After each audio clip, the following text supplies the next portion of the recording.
the great Winona Ryder. She's on tonight's show. Great booking. And like the limited McRib sandwich, scrumptious, hot, and hard to get. I'll say. Anyone on from Arby's tonight? Okay, this is episode 4. 4, right? Yes, episode 4. Yep. I gotta make sure I get this in. Sorry, Depisode of WINO Forever, the Deppening podcast. So sarcastic. Shut up. This is delayed a bit. I apologize. I felt like garbage last week, so we were delayed by a week. I just wanted to sleep for days. So that's out of my system, whatever it was, and we're ready to go. So this is in honor of Winona Horowitz, aka Winona Ryder, her 50th birthday, which occurred on October 28th. We're going to do a quick little discussion here about the overview of this relationship, and then we're going to go introduce some bonus material for the end of this episode. We're going to start. Oh, and by the way, I'm joined by my good friend, Mr. Arm from Radio Gunk. How are you, sir? Runaway train never coming back. Run away on a runaway track. We better be getting a Dave Perner. I'm not touching that. That's so disgusting. That hair. That's so gross. She really one of her date off the cover of Rolling Stone ex bows, which will make your effing head spin when you put it all together. The who's who of Hollywood. I might, when I put all this together, I might just put that at the end, an overview. My God. Yeah, you gotta. That's a great idea. Most of them are substantiated, like Matt Damon and was Ethan Hawke ever really on that list, or we just assume it because of Reality Bites? If she starred in a movie with him, yes, she dated him. Okay. She really ran through the scene. That's all. It's for Dave Grohl. It's crazy. And they're not even in that overview I found. I'm sorry, Sarah. One little correction. It's October 29th. Oh, you told me 29th. I did not. I said 29th. Okay, we'll go with 29th. All right. So we're going to start with, let me introduce this here.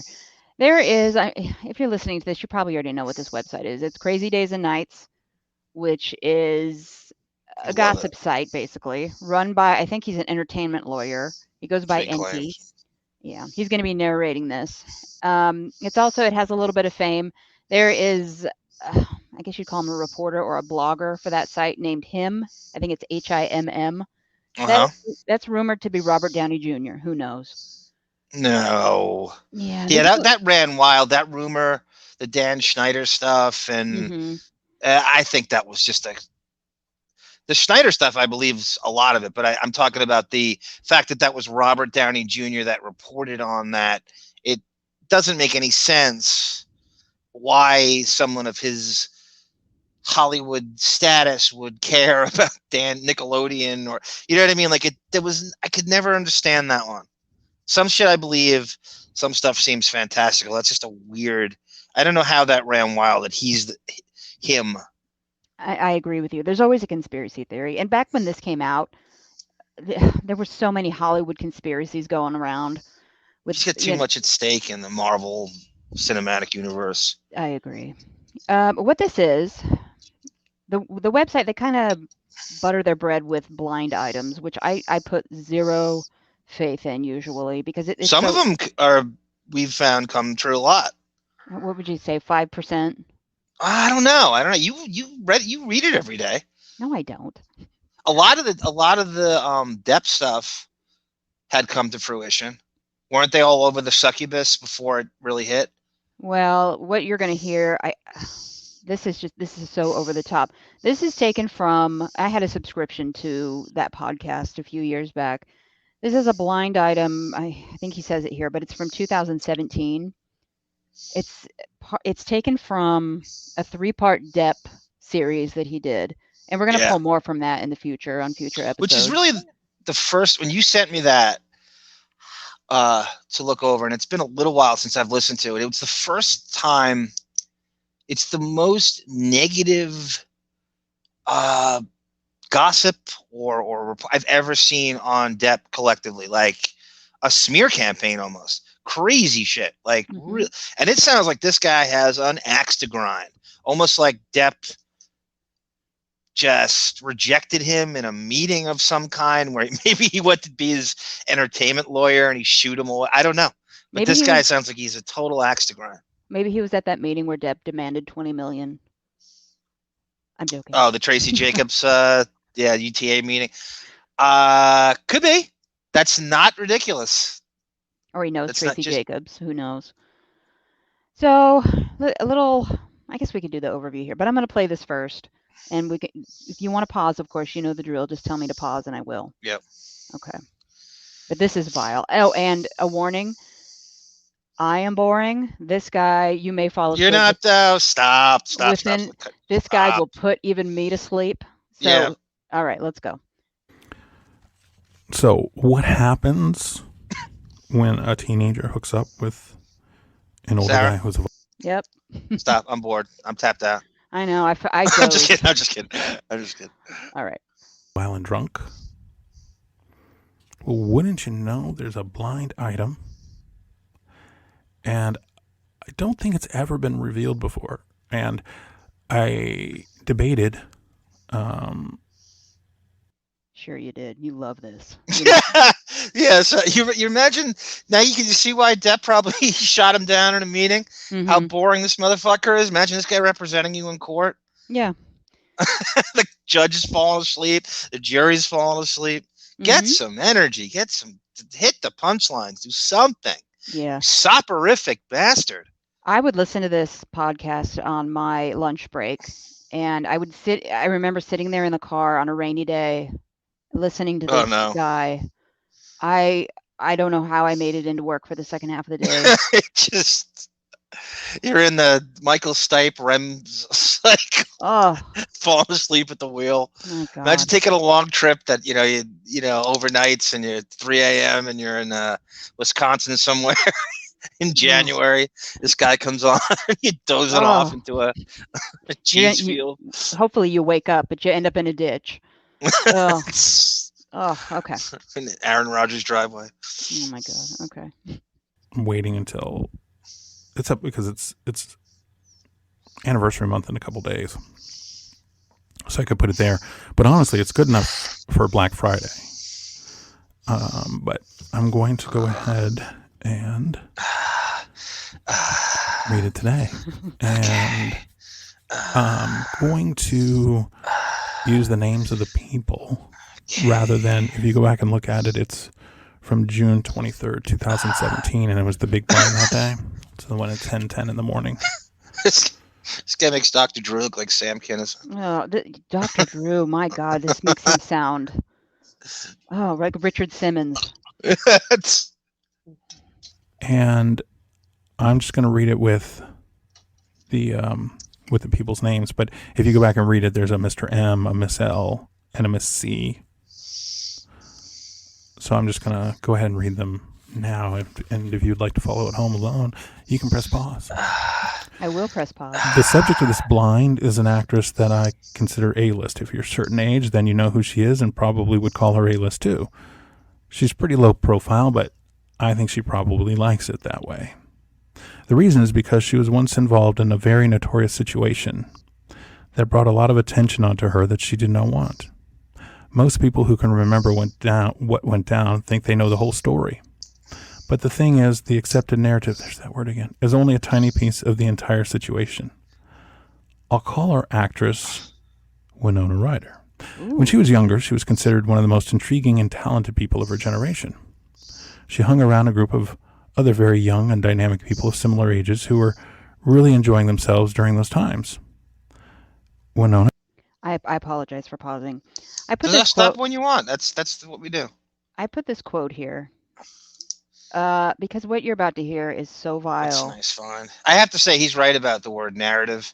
We have been beating that to death the last 5 years.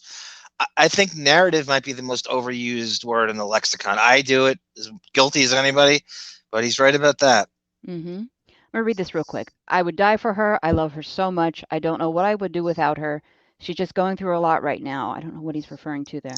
I wish I could just kiss away the pain, make it go away. Stop it, kill it, exclamation point. If she, What? Sorry.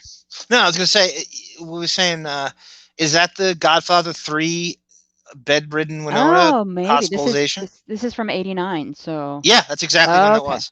All right. If she, So you know, explain that. Explain the, okay, let me finish this and I will. If she, you know, I don't know what I would do. I'd kill myself. I love that girl. I love her. I love her almost more than I love myself. Johnny Depp on Winona Ryder, 1989. So she was cast. What did you say? The caption said, Johnny Depp in a pussy fog. Yeah. Okay. Anyway, look at the cigarette. Anyway, so okay, context of this from what you're saying and reminding me of.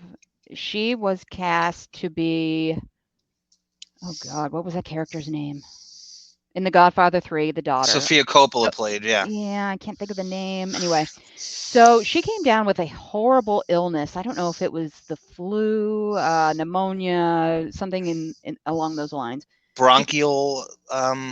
Bronchial pneumonia, maybe, I don't know, but she was Is that deathly ill, and I'm sure she took great care of herself anyway.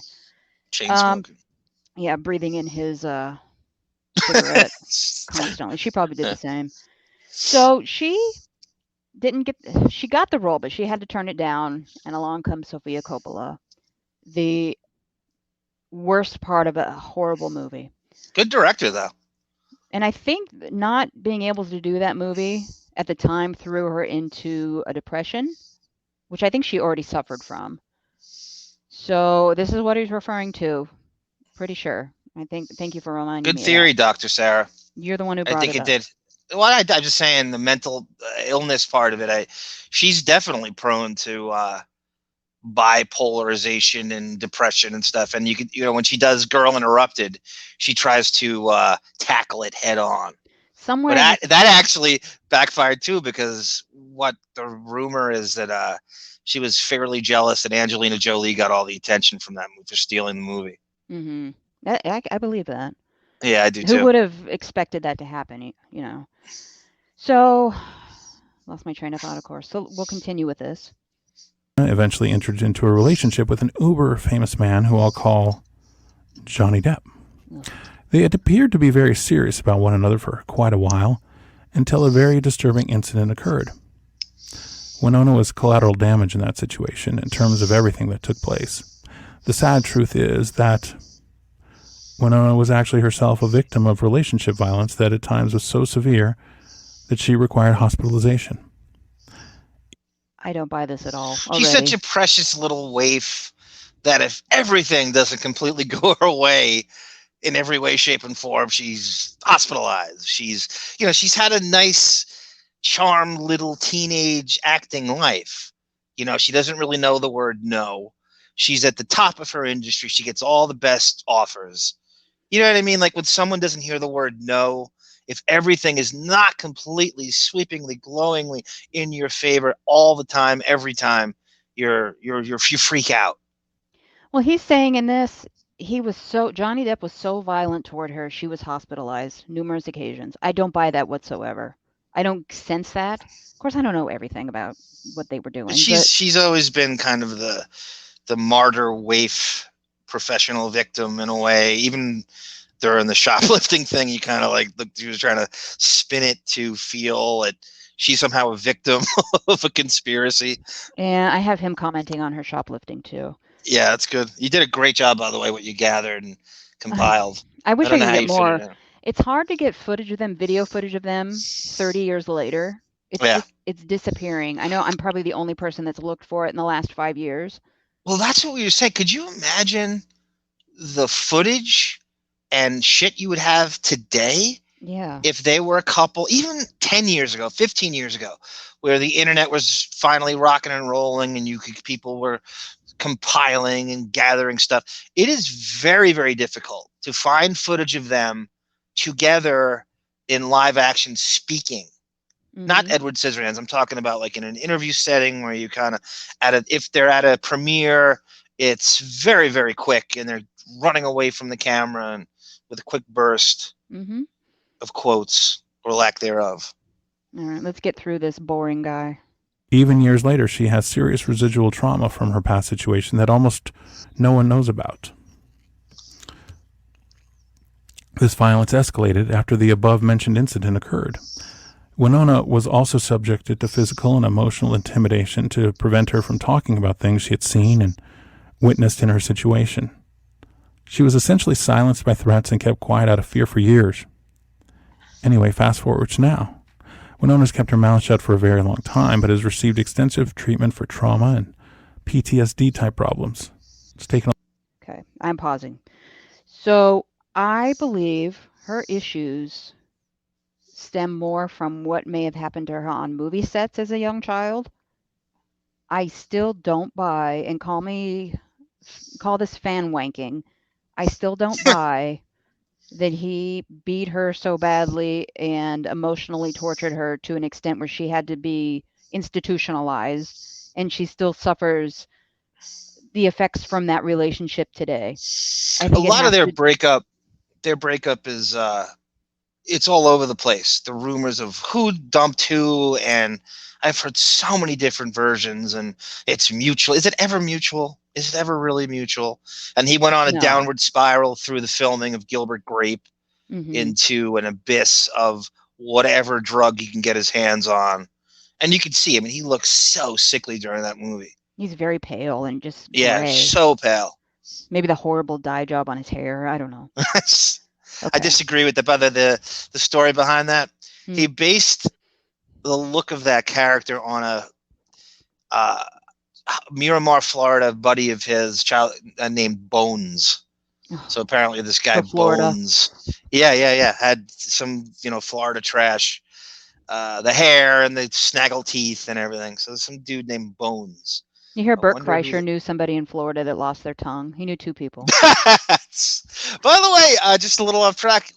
At some point, apparently Bert Kreischer and Tom Segura are doing a movie with Depp, kind of like a version of The Hangover, where Depp's kind of playing himself, and they go on a pilgrimage to find him.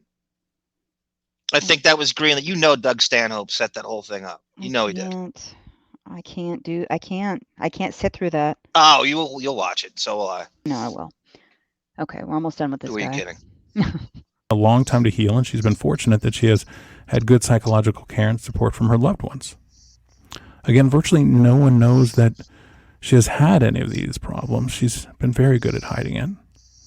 The only people who know the severity of what she had to endure are close family and only a few friends who have been sworn to secrecy. Winona also suffered from some repressed memory issues about what happened to her, and only recently has been able to recall all the horrible incidents in detail. Winona has a young female actress friend who recently became aware of Winona's story. I'll call her Miss C. I'll call her Christina Ricci. No, you're almost right. Oh, you know who it is? Yes, he says it. Claire Danes? No. Okay. Good for who she is, Natalie Portman. One of the guess. He just said it and you talked over it. Oh, fuck you. All right. You whispered it too. What does he say? He whispers everything. I know. All right. It is Natalie Portman. Oh, wow. Actually, it's a pretty significant age difference there, right? Yeah. 10 years at least. Yeah. I don't know. They probably... Black Swan. She's so boring. Okay. Well, remember the Black Swan connection. Yeah. Natalie Portman, she gives birth to Luke and Leia, and she can't even act through a labor scene in a George Lucas film. That's all I know. That's all I think about when I hear Natalie Portman. When she hit the scene, though, it was people were looking at her like she's the next Winona Ryder. That was like, she was in Beautiful Girls, and she was cast, and she had that thing. She kind of looked like her a little bit, and so I don't know what year is Natalie Portman supposedly coming out with this gossip? Wouldn't it be like the early 2000s to mid 2000s? Well, I don't know. I don't buy it anyway, so. Yeah. All right, we're almost done with him. Winona confided her story to Natalie as a cautionary tale so that the young actress would be careful not to get herself into a similar situation. Natalie is an outspoken feminist and looks up to Winona as a mother figure, and she's urging Winona to go public with her story. Instead, here's a little clip of what she did go public with when she had every opportunity to throw him under the bus, when he's at his most vulnerable and splayed out on the cross for any future accusation to come through. So, okay, here we go. Winona has also gotten to the point in her therapy where she's no longer afraid and is ready to tell all. She's angry about being silenced, and her family, friends, and medical team are supportive of her desire to go public. Johnny and the other people involved in the past situation have, of course, gone on with their lives as if nothing happened, and have no clue that Winona could potentially expose them. If she does decide to go public, there will be added shock value because those who witnessed what was going on and did not intervene will also be called out publicly. The best part is that Winona also has journals and medical records that document the abuse, which will be undeniable. The story has the potential to be huge and will shine an important light on relationship abuse survivors. Natalie's also anxious to help publicize Winona's story and has a lot of power to do so because she has a massive following on social media. Okay. So that's that. Again, Nice collage. That was a great montage you put together. I just don't buy it. And there's well, what I mean, there's so many things. Why would she not pile on here if she's such a feminist? And that's such a perfect opportunity to get on the Gloria Allred bandwagon with the succubus. Why would she just not pile on? It's a perfect opportunity to wield your femininity. Although I do think when I was looking at the succubus's Instagram, that Natalie Portman was following her. Yeah. So I don't know if they have a relationship. I don't know if the succubus has a relationship with Natalie Portman. But I thought I saw that she was following her on Instagram. The one thing I will say is during the UK Sun trial, the testimonies from Winona and Vanessa, they were not permitted. Depp's lawyers apparently did not want them testifying. They took a statement and they didn't use them in a trial. So you didn't get an expanded version. So they're afraid of something. I don't know what it is, but they're afraid of something, that they're going to go in that direction. Maybe this dude was in cahoots with the succubus's people. I don't know. I don't understand. But they wouldn't use Vanessa and they wouldn't use... I think the Vanessa thing... that relationship is not nearly as glowing as they make. They both take the high road. But, you know, we read those texts. And the Paul Bettany text, and we read a lot of smearing of Vanessa in those texts. I don't think they want to relive those and have the succubus's team.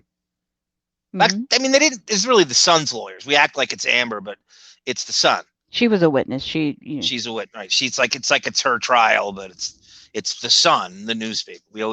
We've all been guilty of thinking that technically, and I'm sure she'll cross all that over in the Virginia trial and try to use whatever benefited her. But it was very curious that they didn't use Winona and Vanessa as character witnesses. Yeah, I think their reasoning was, like I've said before, I think it was because they couldn't be questioned by the opposing counsel. So the judge, who, he had a few preferences anyway, or he had a few allegiances anyway with the side of the Sun. So I think he was willing to, just throw anything out he could for Johnny Depp's team. But anyway, when we go over that trial more in detail, you'll see some of it would be worth it almost to read her testimony. Do you have that up? Yeah, I do. I have her statement. Oh, good. I'll pause it and we'll read that. So anyway, he meets this Winona Ryder in 1989 at the premiere of a movie she was doing called Great Balls of Fire, which is kind of a disturbing story. Jerry Lee Lewis, he dated and married later his 13-year-old cousin. She played the cousin. So 1989, probably early 89 is when they met. They had, how many years were they together? 3 or 4? About 3.5. I think around late 92, early 93, they broke up. These 2 videos here that are about to play, and we can pause them because I'm sure we will at some point. He's talking, this is post Winona, of course. He's talking about what destroyed the relationship. The second video is he's doing an interview with Elizabeth Vargas. It looks like he's promoting Secret Window from how he's styled, his hair, etc.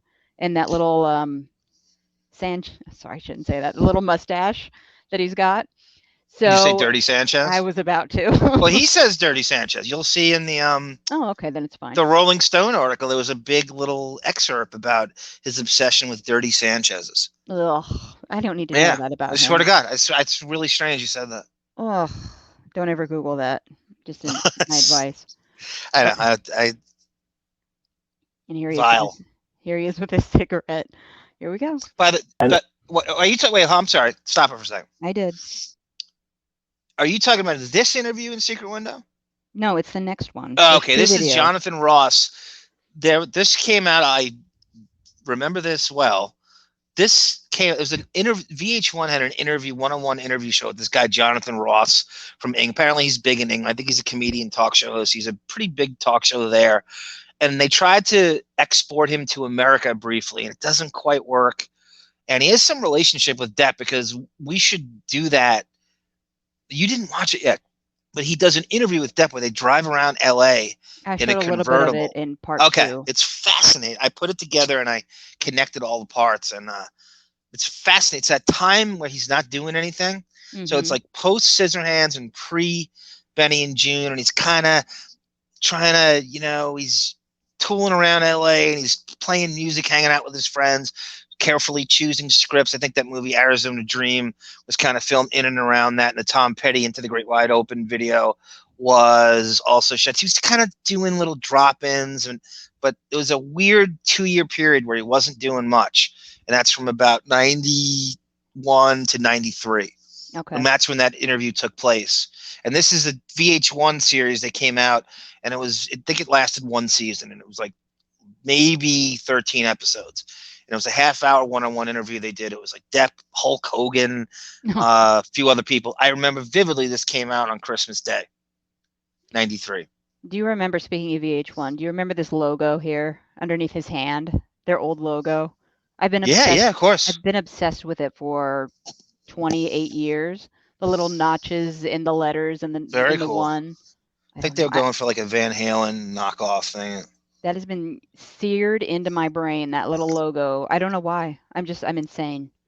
All right, we'll play this here. And then, of course, you had the relationship with Winona Ryder, spectacular actress. Ugh, look at him smoke. And a fabulous-looking woman.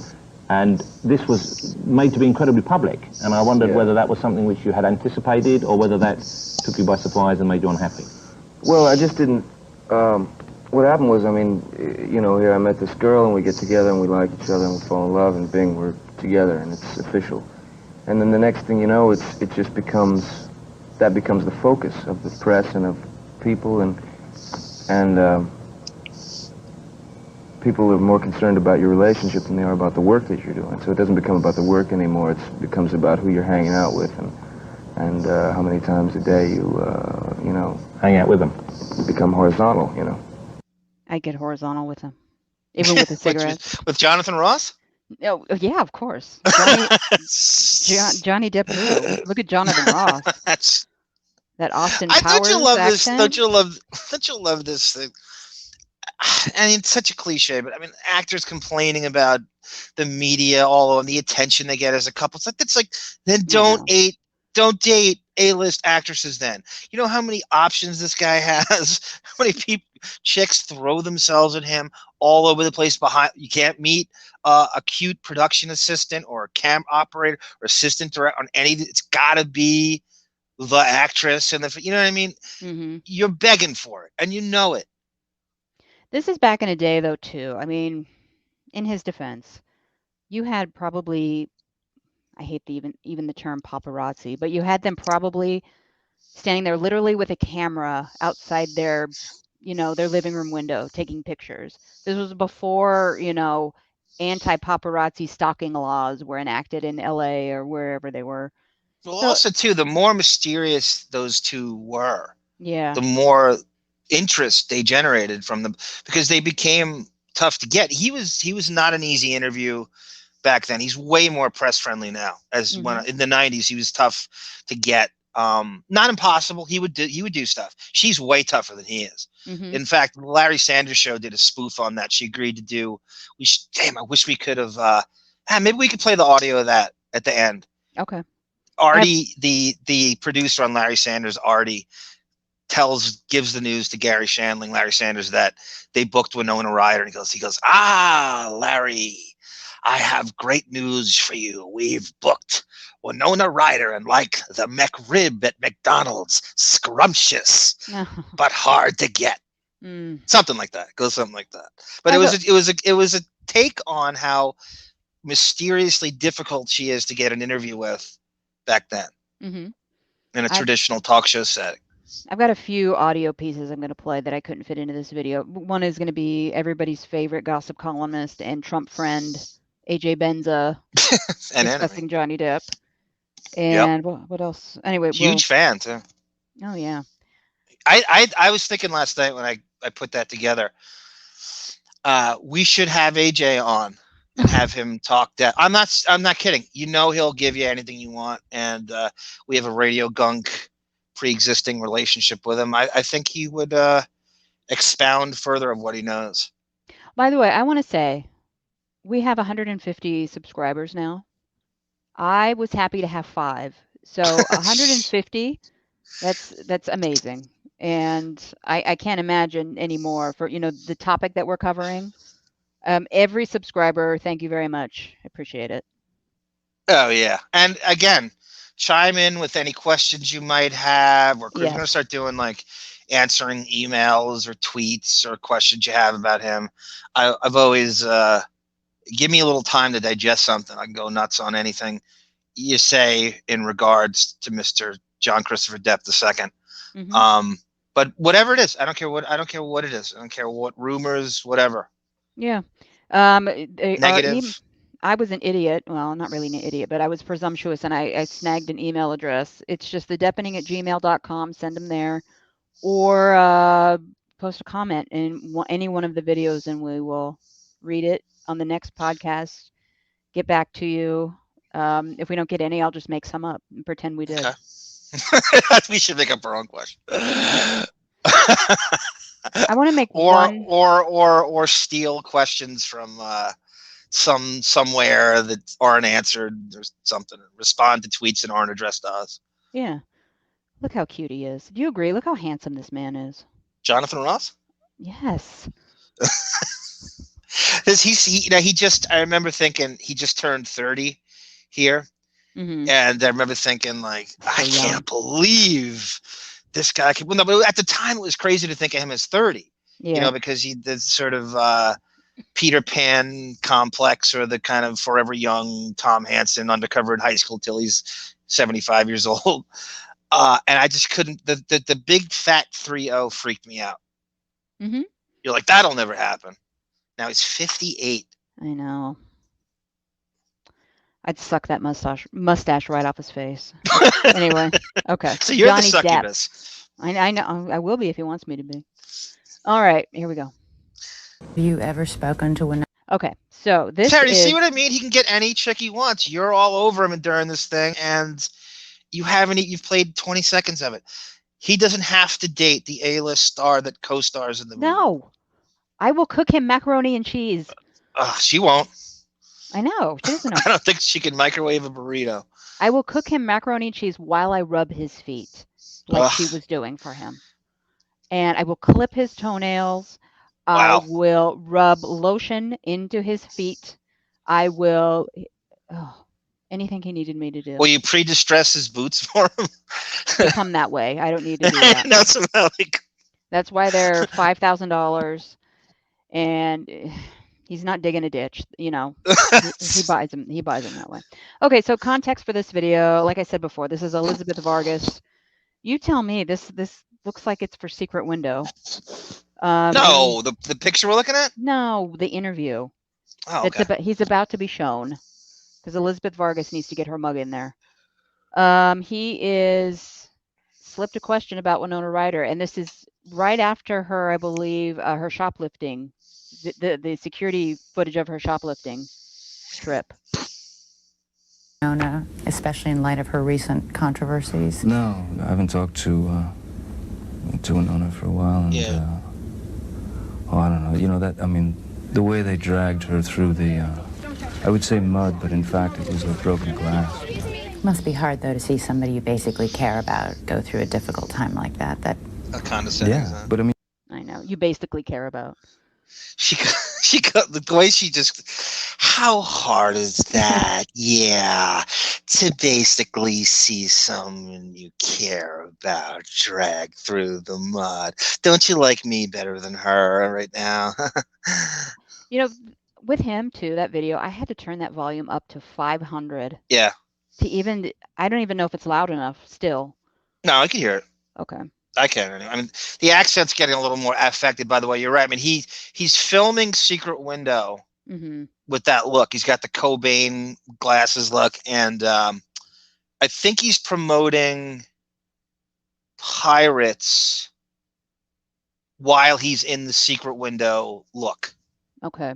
Like Pirates is coming out. So he's promoting. It looks like she interviewed him on the set of Secret Window. I swear to God, he wears this outfit. It could very well be. It definitely could be. He wears this outfit through the entire movie, other than a robe. All right, sorry, I had to go back. I wanted to look at him. I mean, the way they dragged her through the, I would say mud, but in fact it was like broken glass.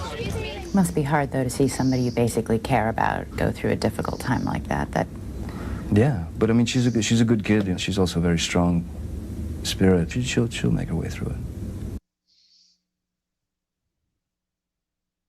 So we have some Edward Scissorhands, which will be some of our bonus material at the end of this episode that we're going to throw in. We just some of the best lawyers Hollywood can, and super good looks. She'll make her way through it. Yeah, exactly. Civilians could not make their way through it. It's so fun. The interview is, I don't know. It's how many tickets you think they sell with these interviews? I always wonder if they could track, the promotion of a movie based on like that interview. If there's like, oh, we moved 5,000 worth of box office because we did the Elizabeth Vargas interview. Yeah. I mean, anybody who's going to go see that movie, they're going to go see that movie anyway. Nobody cares. Of course. Nobody cares. Even back in the day, nobody cares if you're going to be talking to Barbara Walters on her 50 Most Fascinating. Nobody cares. Well, it's an in-house promotion because, right, it's ABC, it's Disney, it's, right, it's the sister network of Disney. Yeah. This is, real quick, just her at the Golden Globes and him looking at her, and he looks amazing. Her hair just takes her out of the running for looking amazing. Looks amazing. She looks amazing. Oh, that hair? Oh, yeah. No. Oh, you don't like it, so that means it's universal. That I don't like it either, and nobody has to like it. You're suddenly Tony Coburn. This hair wasn't. Well, I guess it was, but it wasn't. It didn't look cool in the 50s or the 60s when it was in style. Whatever. You like her because it's amazing. Can you be a waif at 50? She tries. Well, did she not popularize waif? Yeah. I mean, I don't ever remember using that word in any way, shape, or form. Waif Nona, like when she was totally the paradigm poster child for the word waif. And does it even when you say it today, you bring her up. Pixie, waif, fragile soul. Yeah. I got to say, he looks like he dressed for this award show. He looks like a stagecoach operator. What do you call those? I don't know. Yeah, I like that look. He's got the ironic bow tie. Ugh. He wants to wear that tuxedo shirt, right? I mean, if he could. Yeah. I can definitely see that. You can see he could. I mean, you got to love someone who could give a shit about dressing up. He just doesn't want a thing to do with this, and I believe it. I don't believe it's shtick. He always brags about how he humble brags about sneaking out of these things to smoke with who the community of Hollywood. It seems like everybody smokes in Hollywood. It's not even like a unique thing. Like people who you don't even think. You're like, what? Like you see like Matt Damon sucking back 3 packs of cigarettes. You're like, what? Yeah, It always there's throws you. a lot of actresses that just they always get a shot of them outside a studio or in some alleyway puffing on a cigarette. Well, it's a weight suppressant, right? Isn't that Yeah, a oh yeah, lot it of is. why? Adderall and cigarettes. That's all you need. I know Okay, so Adderall is now a huge thing. it's cocaine in a pill. Is it? Yeah. Is it a derivative actually of I okay? don't know. Yeah, it does the same thing. Probably is. I think I've done none of it, so I wouldn't know. So this is her witness statement that she provided in the UK trial. I, Winona Ryder of Los Angeles, California, blah, blah, blah, USA, will say as follows. Number 1, I work as an actor under the professional name of Winona Ryder. Number 2, I confirm that save where otherwise appears the facts stated in this witness statement are within my own knowledge and that those facts are true to the best of my knowledge and belief, yada, yada. I confirm that they are true to the best of my information and belief, and the source of that information is set out. Number 3, I make this witness statement in support of the claimant's claim in these proceedings. Number 4, I do not know the full details of claimant's claims against the defendants in these proceedings. Go to the next one. That's all right. That's fine. I like you reading that. I like the legalese. It's interesting to hear her presented that. No, it is, because it's just, I don't know, it gives it like a gravitas. Gravitas. 5, I cut it off here. Let me try to read it. I am aware of the violent allegations that have been made public for the last few years by Johnny Depp's ex-wife, Succubus. I knew, number 6, I knew Johnny very well years ago. We were together as a couple for 4 years. I counted him as my best friend and as close to me as family. I count our relationship as one of the more significant relationships of my life. Number 7, I understand that it is very important that I speak from my own experience, as I obviously was not there during his marriage to Suck. But from my experience, which was so wildly different, I was absolutely shocked, confused, and upset. I think that's a daily thing for her. When I heard the accusations against him. The idea that he is an incredibly violent person is the farthest thing from the Johnny I knew and loved. I cannot wrap my head around these accusations. He was never violent toward me. He was never abusive at all towards me. She says never twice like that. I can't see it. It's small on my screen. Yeah. So she emphasizes, like, never. And then again, never. Yeah. He has never been violent or abusive toward anybody I have seen. I truly and honestly only know him as a really good man, an incredibly loving, extremely caring guy who was so... waiting for the next one to come up. Protective of me and the people that he loves, and I felt so very, very safe with him. 8, I do not want to call anyone a liar, but from my experience of Johnny, it is impossible to believe that such horrific allegations are true. I find it extremely upsetting knowing him as I do. Statement of truth. I believe that the facts stated in this witness statement are true. Signed, Winona Ryder. Dated March 8th, 2020. This is fairly new. Yeah. It was hers and Vanessa came around right around the same time. Mm-hmm. I mean, what does she have to gain by doing this? Mm-hmm. You could say, oh, Nothing. he's up to something. What does she have to? He's been reported to be broke, whatever that means in his stratosphere. That guy like Depp is never broke. You could do a Japanese beer commercial tomorrow and make $3 million, and you're not broke. You could shoot it in 4 hours and get out of this. There's no such thing as broke with someone at his level, but he's not paying her off. So what does she have to gain by doing this other than the straight up fact of what she knows? And she's very adamant. She hits the never 600 times in a row. Very never. It's like she's 19 given that again. Yeah. Given that. So this is a quote from Tim Burton. Oh my God. Tim Burton. Oh, okay.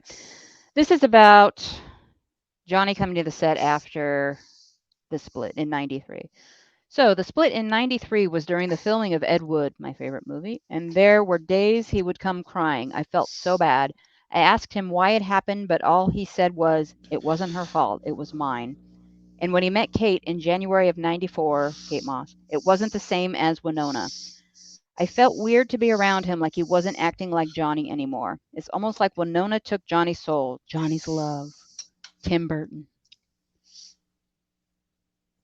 So this is during the shooting, the origin of Ed Wood. This is the very early days of shooting Ed Wood. Mm-hmm. That's his observation on Depp's personality. Yeah. And the trends, he gets with Kate Moss pretty soon after that. I mean, how the transition. I think it was 4 months. It's something. He's not single long. And if you go through his timeline, no. And when he says it was my fault, you know what they're talking about. Yes. We've got, when we do a Vanessa show, which I actually want to do, I think. I don't want to really delve into her French profession too much, but we got names of the women that he was cheating on her with. You mean the French albatross? Yeah. We have names that you can't mention on any other Johnny Depp podcast without being banned from their entire, community. It's a very interesting list. I mean, the names Mm-hmm. That it's virtually anybody. It's almost like anybody did a movie with. It's Angelina Jolie. It's, Penelope Cruz. It's just over and over. And the Penelope Cruz thing is always wondrous because he's done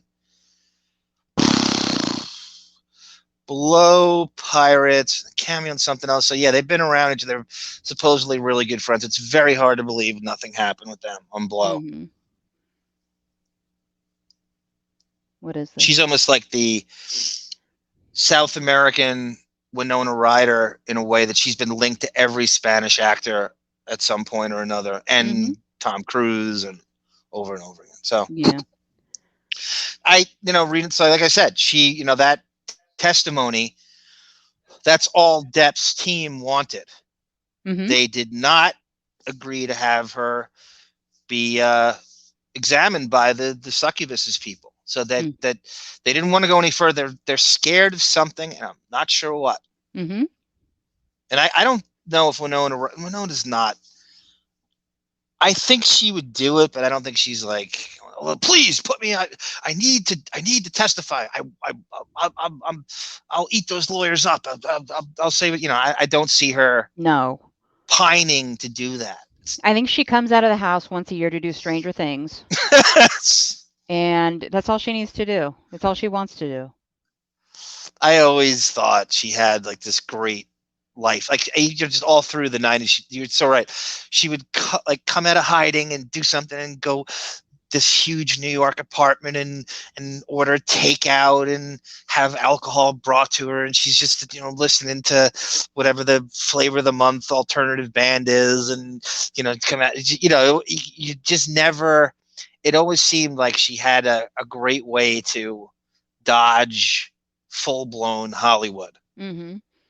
She got a L'Oreal commercial like the succubus did. This is her L'Oreal commercial. It's weird, right? They're both in the same. She's never here. Any thoughts of her career being dead is greatly exaggerated. There's always going to be somebody of Generation X or even before that has a crush on her that will always cast her in something. Mm-hmm.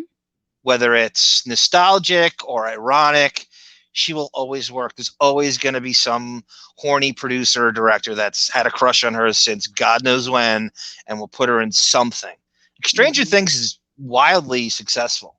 Yeah. For a streaming show. I think I'm behind 2 seasons. I couldn't get into I think season 3. I couldn't start. You could make a case, and I'd said this to you when we were planning this. This is a great show idea for this. Is what television shows would you want Depp to do currently? And there's television has passed movies by in quality. Who doesn't know? The streaming shows are amazing. So who doesn't? There's something for every. There's 10 shows for everybody. So we were going to go over like what would you want to see him cast in that's currently on, or maybe even an idea that you have, because I'll tell you, Stranger Things to most people is higher quality than any film he's done in a number of, maybe other than maybe Black Mass. Yeah. Oh, I do love City of Lies too. So those are the two that I place above his disappointing script selection in the last 7-8 years or so. And but Stranger Things is he would be lucky, or they'd be lucky to have him. But he should do something like that. It's not even a question at this point. Mm-hmm. So this is a quote. It's a weird phrasing, the first line. When I met Johnny, I was pure virgin. I can't. He changed that. He was my first everything, my first real kiss, my first real boyfriend, my first fiance. First of what, 25? The first guy I had sex with, so he'll always be in my heart forever. Kind of funny, that word. Okay. Yeah, he's 25, 26 when he meets her. Yeah. And he's got her by 8.5 years or something. She is literally a day into 18. Yep. And all these creeps, and I'm not calling Depp a creep, but these dirty old men who know the statutory rape laws in every fucking state. And they go, and they try to qualify, in Louisiana, it's only 16 or 15, like that. Yeah, she's treading that weird line where she's 17, 8 Seinfeld, and Shoshana Lonstein, where you're going, is that even legal, or what is they sort of make you wonder that whole thing. Mm-hmm. And you don't even want to be put in that, but it's kind of funny because she dated Christian Slater. Yeah, before Johnny Depp. Before this.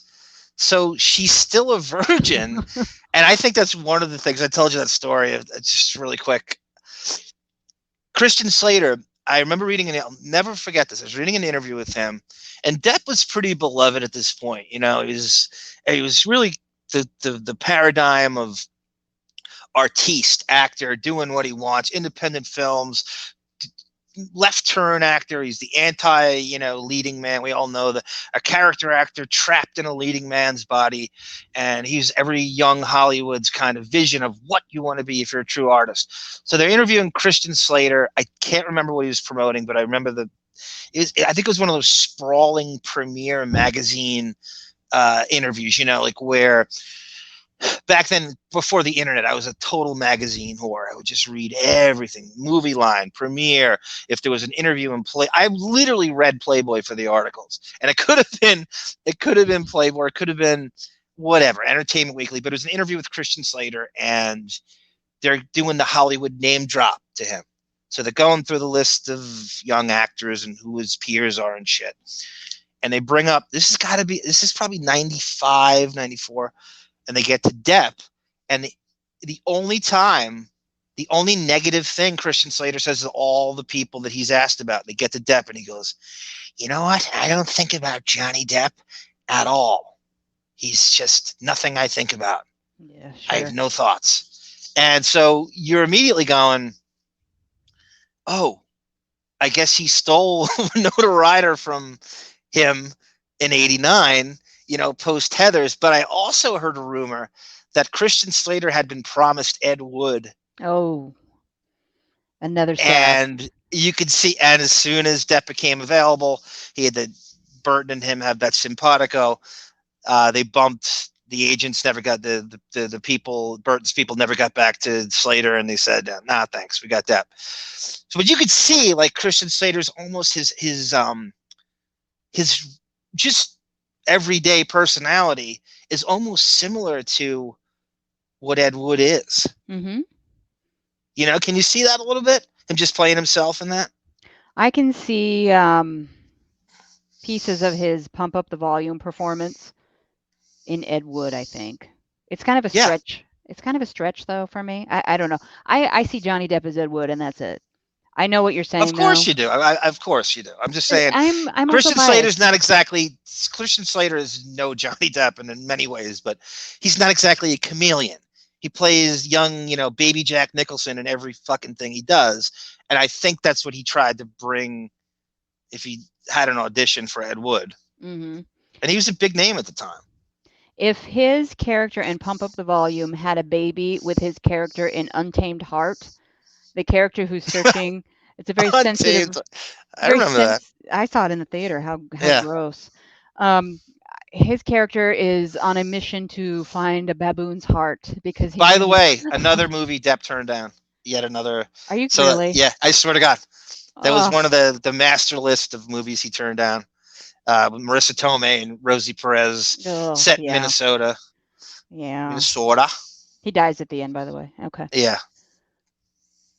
We might have an interview here, some audio. I don't know. I think viewers will. Yep. Okay. So this is, you know, this interview, right? There were clips of it earlier in this video, but he's doing this interview from London.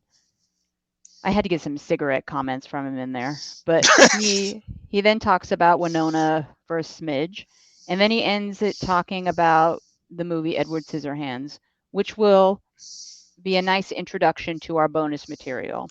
So I'll start this. And again, you know the drill. Interview. Tell me when to pause it. Yeah. Be interested to know this, that you are in fact a chain smoker. Yeah. How many packets a day are we talking here, John? About 3. Oh. 3 packets. I mean, why not just put the packet in your mouth and light that? I mean, that's a lot of. Actually, I'm thinking about having another mouth grafted on to the side of my face so I can smoke more. You may have to have that jaw removed if you keep going with the cigarette. Yeah. By the way, back then, if you're interview a file of Depp back then, he would every interview he'd make a smoking joke of some kind, similar to that. There was the one I remember where he wants the all smoking airlines. Mm-hmm. Where instead of having a smoking section, the entire plane is smoking, and you can smoke more cigarettes. I seriously, I had some of my best friends were smokers, you know, through my 20s and shit. I just don't get it. I don't get it. It's just, I don't get it on what it's, you know, as big a fan as you are, don't don't think that he isn't affected and has a cool factor. It's a calculated thing, and he's smoking since he was 12 years old, but he loves the look of that. Don't think for a second he doesn't love the persona that can all his heroes smoke, and it's so silly. And again, we were talking in that thread that, you know, he's got his personal physician, Dr. Kipper, I don't know, doing a lung test on him. I guess when you have enough money and access, you can somehow beat lung cancer smoking, as he says here, 3 packs of cigarettes a day. How is there even enough time in the day? There's not. You know how many cigarettes are in 1 pack? No, I don't. Too many. It's disgusting. I can't imagine. 20? Something like that. Yeah, so it's 60 cigarettes a day. Oh, so gross. And you know it's the same amount as it was back then that he's smoking a day. It's very hard pressed to see a picture of him not smoking. I mean, he insists on smoking in the most inappropriate or just crowbarred environment, like inside the actor's studio. He tells James Lipton, he's like, "Oh, you know, you don't mind if I smoke here, do you?" You know, and just go. And Lipton, of course, is just such a fucking groupie to everybody. He's just like, "No, Johnny, please smoke, please. No, please. I'll smoke too. I'll get a tattoo. I'll smoke too. Please smoke all the cigarettes you want. Just please stay with me here. Blow it in my face and I'll breathe extra deep." Ugh. All right, here. Johnny, I'm going to ask you this. Tattoos. Yes. 3 tattoos. Yes. Betty Sue. You know where he's going. He doesn't want to answer. He doesn't want to talk about this, I have a feeling, by his reaction. Yeah, he's looking down, and the guy goes, "Here comes Winona." Yeah. Betty Sue's my mom. Yeah, an Indian woman. For what? It's the Indian was the first tattoo I ever got. It's Native American, Johnny. You can't say Indian. Two 21 Jump Street references I want to give you right now. Yep. We see the Indian tattoo in an episode of 21 Jump Street and they fuse it into the plot. The fear and loathing. And so he got to do so much stuff. He got to tell them, it's literally the name of the episode's Fear and Loathing with Russell Buckins. You don't think he had a hand in that title? And a horrible episode. Yeah. And Russell Buckins is 12 years older than him in real life, and they're playing the same age, and you just immediately... So he rips his sweatshirt open after this drunken, debauchery kind of bar-hopping night with Russell. And by the way, not to interrupt, the scene where... the very famous scene from the credits where he's falling through the table at the end? Yes, exactly. From that episode. Exactly. He rips the sweatshirt open, and it's the Cherokee tattoo. And it's the first thing you see. And you can tell it's real. You're like, oh, god damn. Did he really get a tattoo put on for this show? And then cut to an episode in the same season. They do the Valentine's Day episode. Mm-hmm. So you remember when Penhall dates the fucking twins from Yeah. what is that sitcom? What was that sitcom? Double Trouble. Double Trouble. Yes. Apparently they're the sister of some big actress. Katie right? Segal. Yes, that's crazy. So there's that whole Fox connection, right? They're constantly in-house. One of the twins' names in that, I don't know if you picked, I doubt you picked this up. I doubt anybody did, is Betty Sue. Oh, okay. Yes. Where do you think that comes from? Of course. That stage, like you said, he had so much power. They were desperate. It's like they let him choose the music soundtrack. Sorry to crowbar this in. It's like the Portland Trail Blazers. That's my team with Lillard. At this stage, he's not leaving, by the way. So shut the hell up if you're saying he's leaving. He never wanted to leave. Anyway, so I'm a big NBA fan. That is a brilliant. Are you comparing Damian Lillard's power? Yes. Over the Trailblazers to Depp's power over 21 Jump Street. That's what it has always reminded. Oh, that's so brilliant. Thank you. I know. That's really good. I don't know if there's any basketball fans listening, but she just made a brilliant analogy. In my opinion, they should give him even more. And I'm not talking about Depp, Lillard. So, all right. Sorry. I had to get that in. And I got to talk about my Browns, too. I'm so sorry. For all of you idiots, and I'm going to say it. I saw it at a press conference with Baker Mayfield, and he easily could be Depp's son. He looks more like Depp, a young Tom Hansen, than because Jack looks like John Mayer more than he looks like Johnny.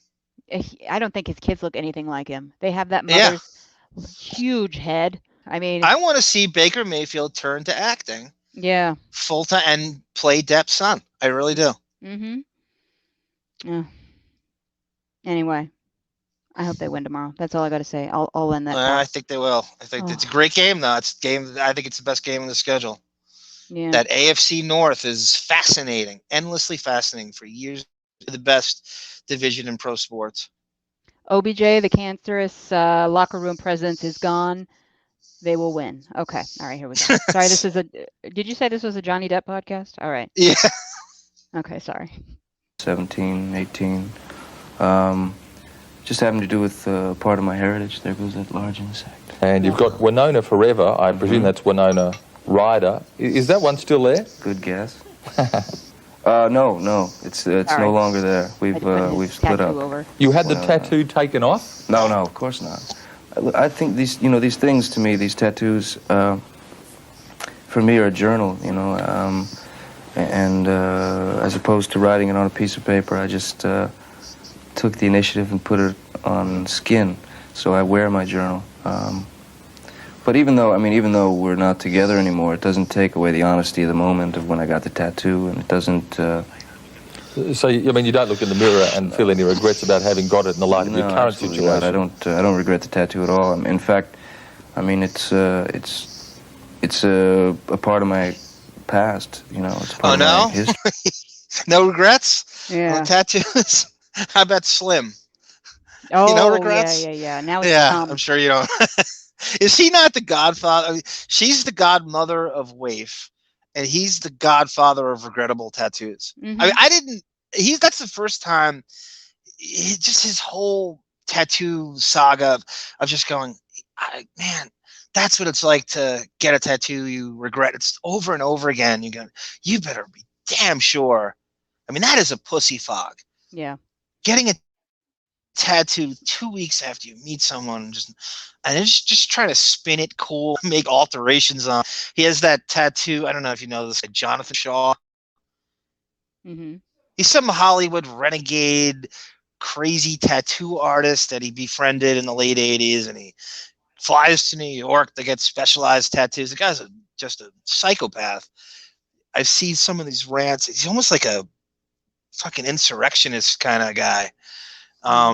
Has that lean to him. He has that strange QAnon bend to him. He is in that lawsuit where they out his friends as he's one of the people who owed Depp a lot of money. In fact, I don't know if you read that. So it's him, Sal Janko, James Russo, Bruce Witkin, and Depp's nephew, William Rassel. Yeah, it's bad when you have to start naming a family and you're one of the many people this generous archangel has helped out over the years and can't say no. Yeah. It's something else to be his friend. I'm sure. I think we're all wish we were. I do. I wish I was his friend. Yeah. Even today, I wouldn't even think, even in his heyday, I wouldn't even think about going to him for money if I knew him. I mean, if he offered, all right, I'll take it. But I think there's a way you give him a story and he immediately goes, all right. Yeah. What do you need? And then he calls a sister, and she is the go-between and bails him out. He can't stand to see his friend hustle. I mean, there's quotes by him. He walks the walk. I mean, he has said,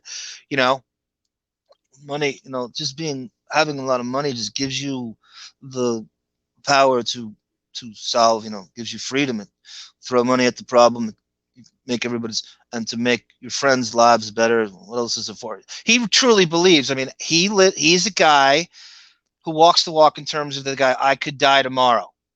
We can't take it with us, can we? So he really lives that. The person who says you can't take it with it, but they do act like they're taking it with them. Mm-hmm. You go, why do you need to? How much money do you need? And da da da. He really is like the highest order of a guy who really believes I can't take it with me. I'm just gonna shower my loved ones and make their lives better. Could you imagine being his Lily Rose, the charmed life she has, just off his last name, the modeling gigs and the weird acting gigs she gets, and she's just that's a life. Yeah. His kids. Well, apparently that's one of the issues that caused. You remember the Australia fight where his finger? Of course you remember it, but where he lost his finger. Of course. Sorry. Of course. Whatever. All right. That is what threw her into a rage. She wanted to be added to the will. We're talking about the succubus, not Winona. Yes. She wanted to be added to the will. The only two people he has in his will are his children. He said, absolutely not. I'm not putting you in my will. She went into a rage, threw bottles at him. He lost a finger. Wait a minute. You said Peter DeLuise isn't in? No. Oh, no. No. I always thought Peter DeLuise would make the will. No. Michael is. No, Michael DeLuise. The estate of Dom DeLuise. They never got to work together in that horrible season 5 of Jump Street. Yeah. The estate of Dom DeLuise is the benefactor. It is run by the remaining 13 DeLuise brothers. So, yeah. All right, we'll finish this up here. We just have a few more things. And I would definitely keep it. I mean, I could add things to it. I could subtract. I could make it WINO forever. For instance. Shameless plug. Oh my God. Okay. He's plugging the podcast. I had to put this in. Do you think they should put that as a permanent staple in the beginning of this show? I could make it WINO forever. All right. Yeah. I'll work on that. You never know. All right. Before we get into Benny and June, tell us about Edward Scissorhands. That was a very... All right. This is just an introduction to our bonus material, which is going to make this episode insanely long, but I think you'll enjoy it. Get your Edward Scissorhands DVD, 25th anniversary DVD ready for the bonus material. Off-center role. Did you deliberately say, now I'm going to pick a role like this to throw people, to push myself, to extend myself? Was that conscious? Well, it was something that out of a lot of scripts that I'd read, it was something that just sort of grabbed a hold of me. It was something I responded to in a huge way. I remember reading that script in my hotel room in Vancouver, just started crying, like a little kid, So happy. He's like. By the way, 21 Jump Street again. I knew you would. Yep. First television show ever shot in Canada. That's another thing. Not only did it start the Fox network, it started the entire trend of Hollywood moving shows to Canada to save money. Instead of reading his Jump Street script, he's reading. He's That's having so funny. cases of movie scripts delivered to his rental house in Vancouver, praying for a good script and praying someone will get him off that television show. I bet you Winona was running lines with him in the trailer. Oh, maybe. At that point. Yeah. Reading this script, it was so good and so kind of honest. It was something I was desperate to do. I really wanted to do that movie. And at the time, I think they had offered it to Tom Cruise or something. So I cannot imagine. Tom Cruise. He knows exactly who it was offered to. Don't say you think. You know exactly who it was offered to. Of course. He's trying to take the high road. Yeah. I thought there was no way for me to get it, but it just sort of worked out. Well, Edward was something I had to do. Just on the Edward Scissorhands thing, and this is more of an aside, with all that makeup and those big scissor hands, this is sort of personal. How did you go to the toilet on the set? Well, I love that question. I know, that's what I think about. Well, how did he take a shit when he's in anything bondage with outfit? extensive costume, they love that. How'd you go to the bathroom? Yeah. I got very close with a lot of people very quickly. Great pair of scissors, that's all I can say. You'd have to be very, very careful. You ever notice British guys? Oh, it's in Australia. Is he Australian? I think so. He's an Aussie, right? Yeah. Even Aussie ask Brits. Bon Jovi, I don't know. No, sometimes they meld together. Simon Van Kempen. Yeah. It melds together. Mm-hmm. If you say something very, very prosaic or hackneyed, like he just said, it sounds clever in that accent as opposed to if an American said that. Yeah, it does. It does. You know what I mean? Like, that's just a hackneyed question. It is. Mm-hmm. And he's like, got to laugh, and it's an Aussie saying it to me, so I look sophisticated if I laugh at it, or it's more clever. No, it's a hackneyed question that's been asked 1,000 times. Yeah. That you just retread. So that is what we've got for Winona. That collage is hilarious. You did such a good job on that. Somebody, you found it. Okay. I didn't make. You want to this. give credit to whose it is, or you don't care? I don't know. I know who it's. Dave Perner's. Exactly. Yeah. he put Johnny Depp. This is Christian Slater's. Yeah, that's better. Dartboard. Christian Slater's dartboard. It's like something. It's like a Robin Williams 1 hour photo collage. That's living so room. funny. That's a great movie, by the way. Are we gonna play AJ Benza? Yeah, I'll put that before we in. wrap up? I'll put that in before the bonus content. Okay, if we're not gonna comment on it in real time, can I just say that AJ Benza, gossip columnist, he's done his stuff for E. People kind of know who he is. Had a relationship with Harvey Weinstein, and Harvey Weinstein is responsible for somehow getting AJ Benza's book made. So AJ Benz is a big fucking mob nerd, and he loves Donnie. Big Depp fan though. He really knows. Apparently they were supposed to have tete-a-tete when Depp was doing The Ninth Gate, and AJ actually bailed on it or something. So he claims. Anyway, AJ's book, Harvey Weinstein, got made. So then, as you read the book, it's a really good, salacious book about AJ Benz's time as a gossip columnist in 90s New York and who he met and dish in the dirt. At the end of the book, he claims that Weinstein was going to option the movie to Miramax, and Depp was going to play AJ Benza in the movie. And I don't know. This is why we got to have him on. I don't know how far along that got, because I would love to see that. I don't care how self-aggrandized, how pompous he is, and everything. We like AJ. I mean, for what he is, I certainly do. He was a mensch for radio gunk purposes, and he's always nice to us. But it's a great diversion. For Depp, as far as that style, that type of movie, to play a, jacked up gossip columnist in 90s New York is a movie he's never done. I still want to. I would ask him if he still has the same opinion on Jeffrey Epstein today that he had a year and a half ago. And then That's I'd be done. Great question. That's a great question. But anyway, for those who we found out on Radio Gunk with Monique when we had this, God, I think I saw the data that it was 2016 when we did that with him. Okay. I think he was like our first guest or one of the first, and he review, because I brought Depp. Of course, I open the Depp portal, and everything I do, I bring up Depp's name to whomever there might be a chance they have some connection. So I brought him up, and then he launched into this fucking Winona Ryder story where after her shoplifting fiasco, they had a brief dating for 2 months. He claims they dated, as this audio was like she was on was it sleep? Was it tranquilizers? Was it uppers? What was it she looking for?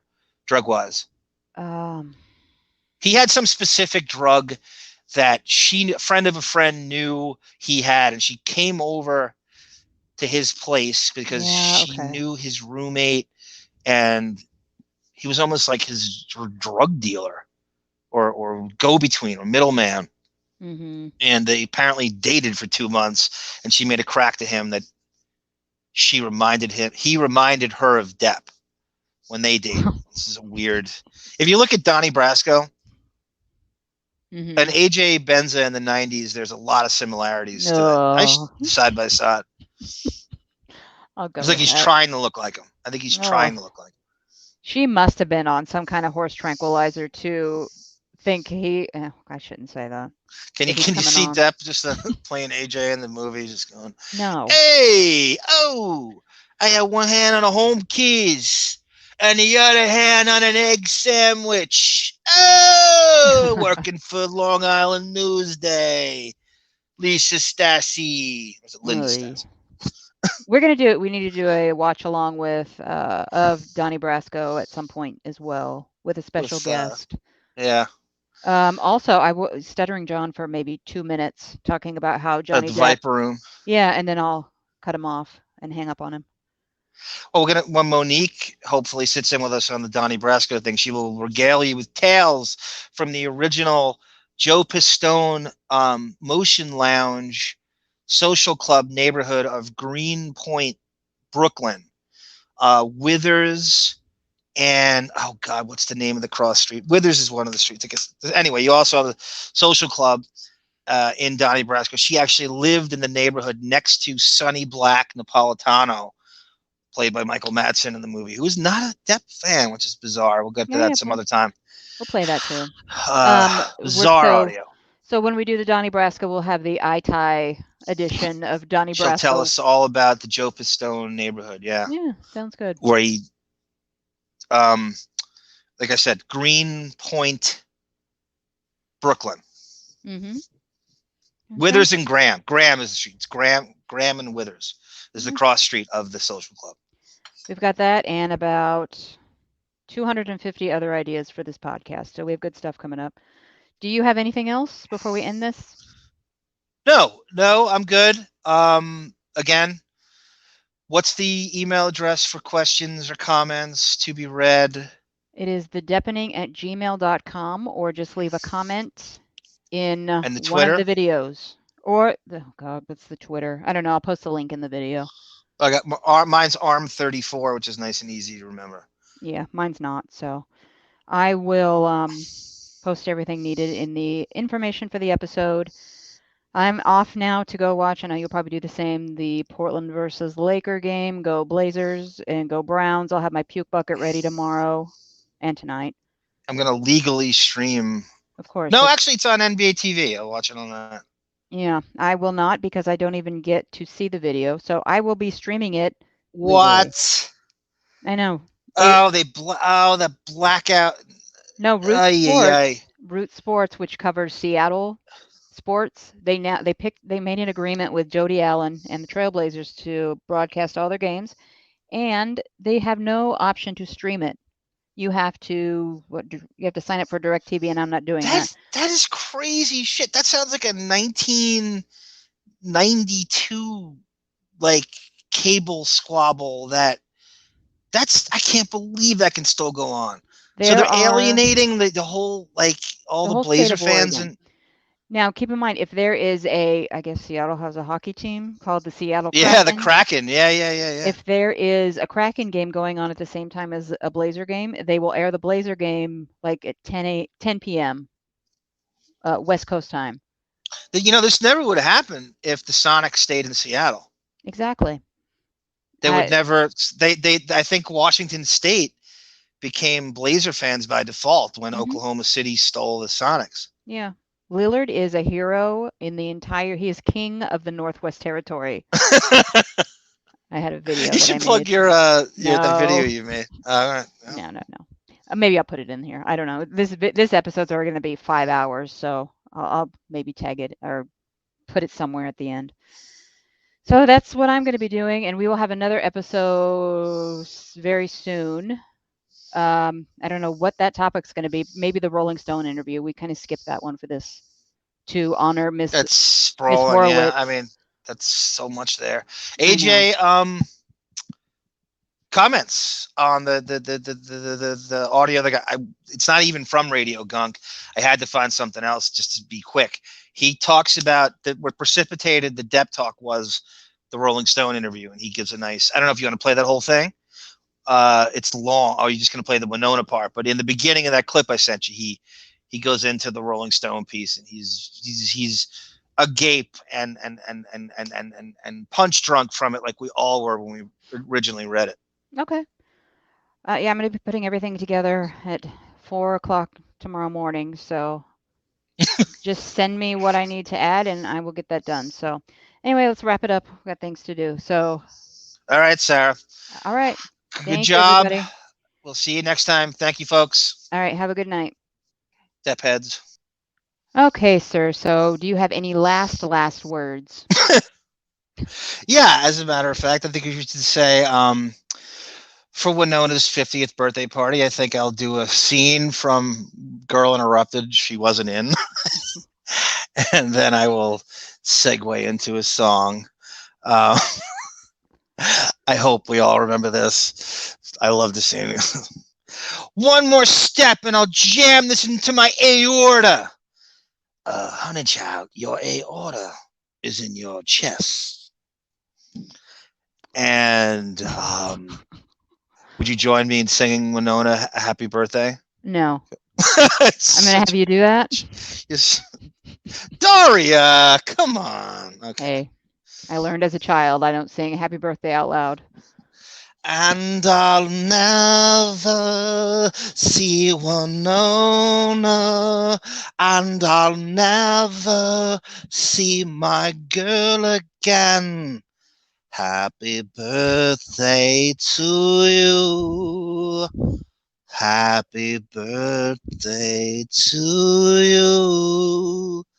Happy birthday, dear Winona. Happy birthday to you. Oh my God, the caterwauling at the end that just tops it off. She just texted me. She thanks you for your well wishes, and she really loves this podcast. I wouldn't know. She blocked me. I'm not surprised. She probably had every right to do so. So that's it. All right. Happy birthday, Winona Ryder, Horowitz. My Girl Interrupted.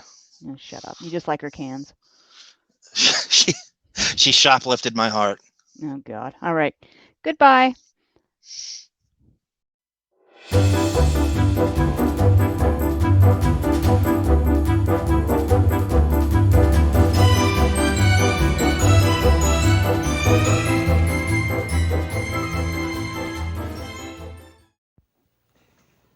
And action.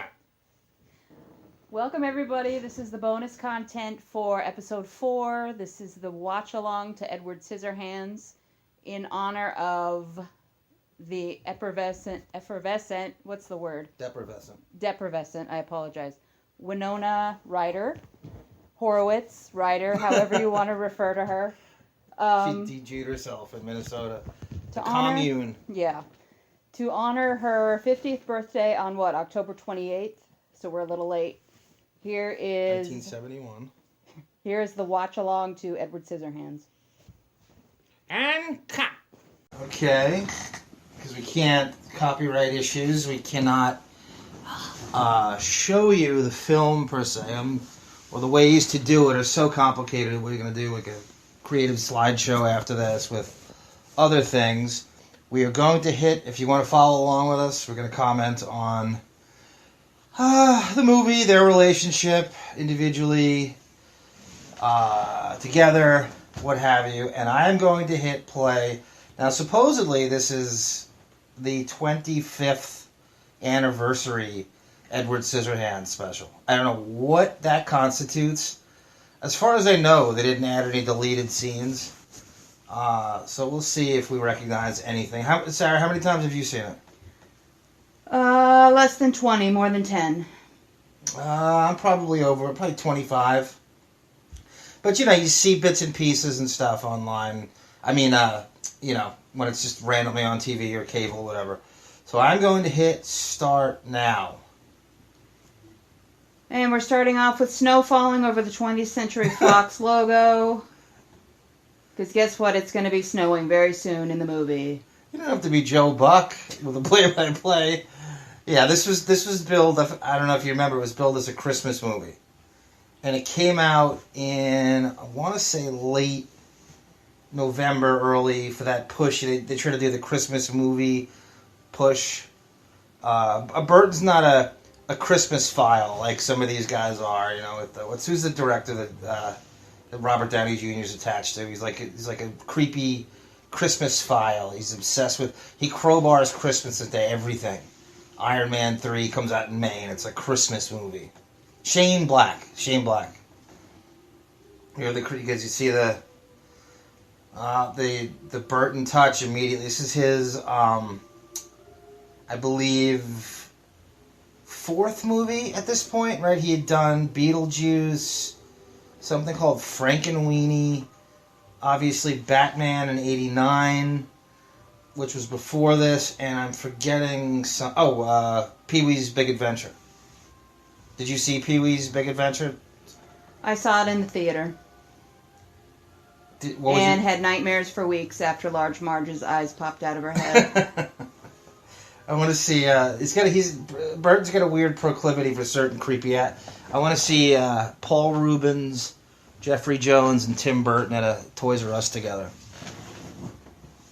Oh, Danny Elfman, husband to Bridget Fonda, right? Are they still together? Isn't it Jenna Elfman? No, that's I don't know. That's Dharma and Greg. I just know the Scientologist, Jenna Elfman. Well, how could they not be? That's a good point.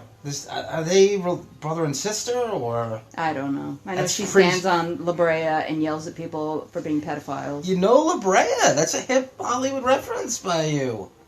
Huh? From Salem to La Brea? In the Northwest.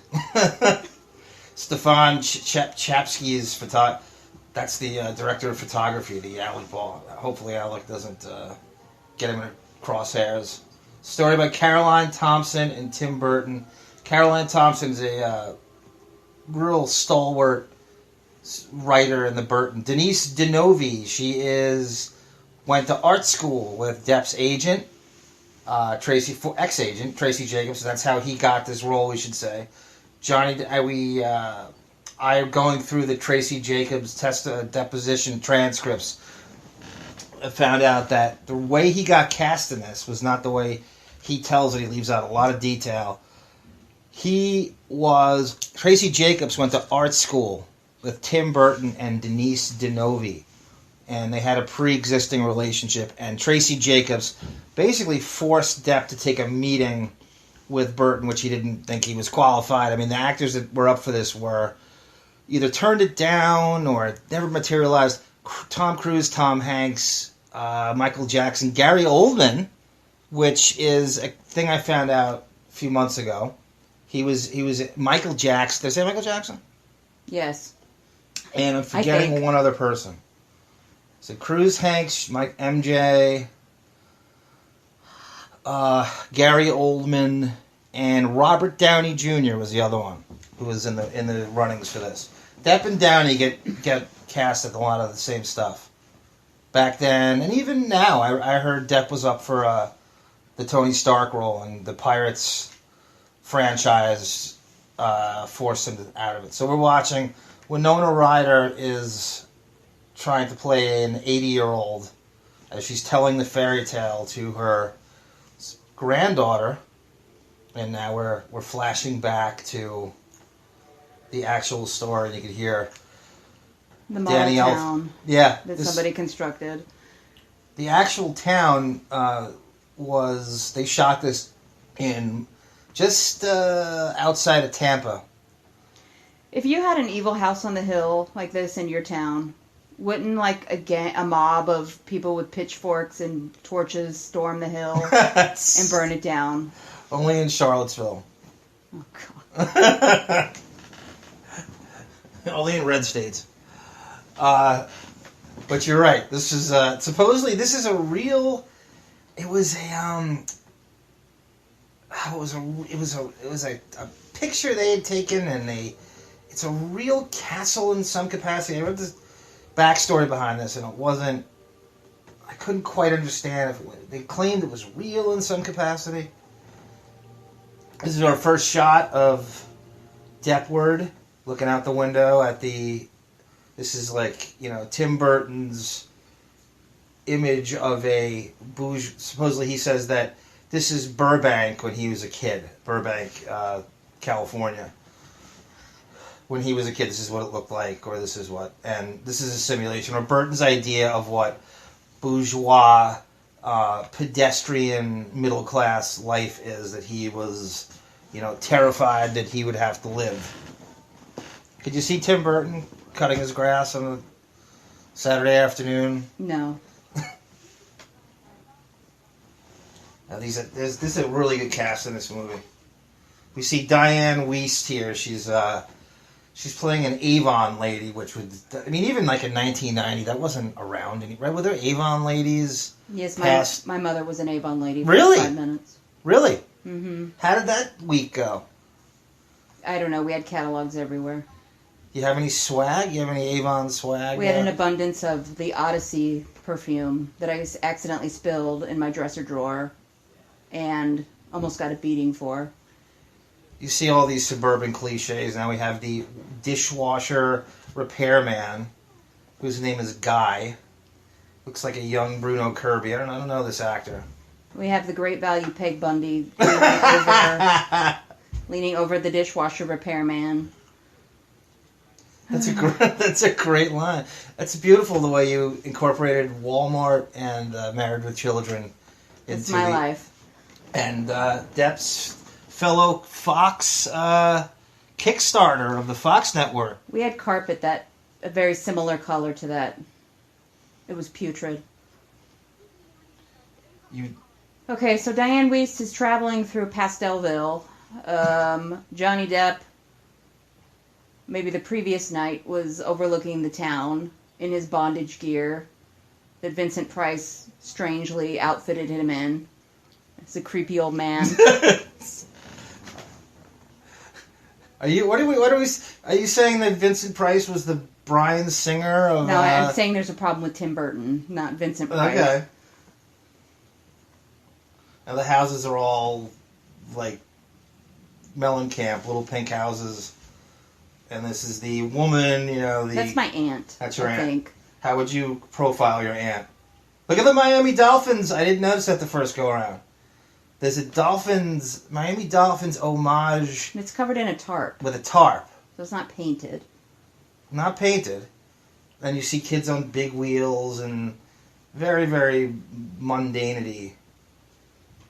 Diane Wiest is upset. She's not pedaling the Avon fast enough. Yeah. She's looking in her rearview mirror. Oh, look, there may be a new customer up on the hill. Yeah, that was a snow globe or something they used for this. And they jammed it into the rear, just so the rearview mirror could pick up on it. You're very sarcastic. Is that a Dodge Dart? Is that what you drove? I had a maroon 74. But it had 4 doors. And it had a weird... I wasn't the first owner. I'm not that old.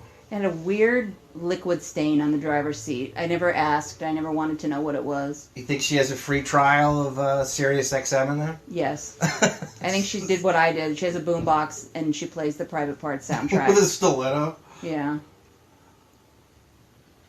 Oh my god, I'm trying to pull up the cast of this movie. I'm just fumbling around. I'm not good. I am a multitasking moron. I cannot spin plates when we do this. Sometimes I think people think I live in a house like this. Why? By the way, what was your mother's commission at Avon? I don't remember. How would they... It's pretty tough, right? I mean, you can go like a week and you don't push anything. You just don't get paid, right? Was there a flat fee? I remember she sold perfume and burn cream, and that's about all I can recall. Burn cream? Who were clients? Brian Adams and Seal? I think it's more for women shaving their legs. Oh, okay. With razor burn. Okay. I don't know why I didn't put that together.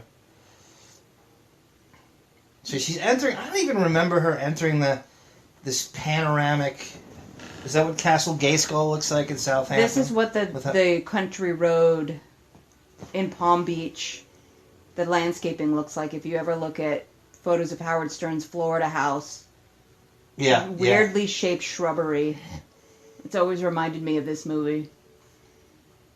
I really think he thinks I don't really picture he's a Burton character. I don't really picture a boy with scissors planting these flowers in the yard. No, how is he... Right, that's a great point.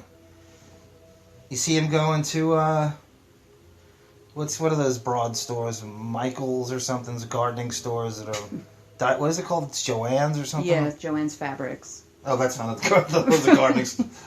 Home Depot.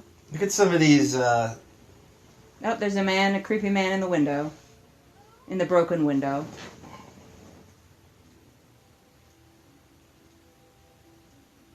I'm looking at some of the... Large Marge is Caroline Aaron. No, Conchetta Farrell. She's in a ton of stuff. I would live in this house. Oh, who wouldn't? Who wouldn't? I would be afraid the floors were rotted and I would fall through the floor. Supposedly, Tim Burton's house, he has a castle like this, I think somewhere in London. You know when he kind of disappears for a while? Mm-hmm. He sort of stows away in something that I think looks just like this, from what I hear. I never looked it up or anything. So here Diane Wiest enters, because the commission off. You see this house, you're going to definitely trudge forward and try to push that that Avon blush on... Their makeup was horrible in the day. I wonder what the budget for this movie was. I know it made a modest... For a Depp movie, it made a lot. For a Burton movie, it wasn't so much. I think it made about $55 million. This stuff is really, really amazing. The decor and the entire set. I wonder how long it took him to craft all this stuff. Why were his only, spoiler, talents in landscaping and hair cutting, and he couldn't keep the inside of the house up? He can't cut these cobwebs down with his scissors? Because he's playing Sega Genesis. It's the 35th anniversary.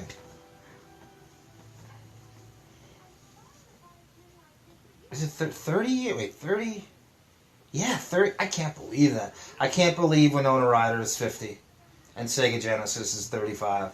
I don't know which one is more traumatizing. The Generation X poster child of every Gen Xer's crush. We have not seen Winona yet and the Boggs family. We are on Diane Wiest ventures up to the top of the castle, and there's a hole in the roof, and she's trying to make heads or tails out of it. Now goes over to one of Howard's 10 fireplaces. Is that imported from France? Yeah. And she sees a creepy stalker collage in the fireplace, which I don't even remember. I'll never die it again. This is like a pervert's collage on the wall. Yeah. He has like some weird belt or something. I don't know. Weird buckles holding shit on the wall. There's very, I did 2 weeks ago, I was reading something about Scissorhands, or it could have been an article on Depp, and they said he doesn't have more than, God, what is it? Doesn't say more than 70 words in the whole movie? Why are his scissors so big? Have you ever seen a pair of scissors that big? No. Not even at Joann's. And I just realized the first time watching this, he sleeps in the fireplace. I'm wondering why it's set up to look like a manger with hay on the bottom. He sleeps there. I didn't know that. You know, Vincent Price has always been diligent about looking up interior decorators. I guess he's just slacking here. That Edward now emerges from the fireplace, as Sarah says, and well, he was in the opposite corner. He's in the opposite corner. Why would you, if you're creating a boy to be your son, why would you put him in this outfit? I'm going back to that because it's really disturbing. So I was reading about the way this costume was constructed, and it was made out of like chair fabric. So like the couch you're sitting on, or the easy boy. So it was like ripped apart, and they shot this, I think, in late spring, summer of '89. So he's going into his 4th season of Jump Street. He's literally got one foot out the door, just eye rolling, everything. And he had to wear this damn costume in,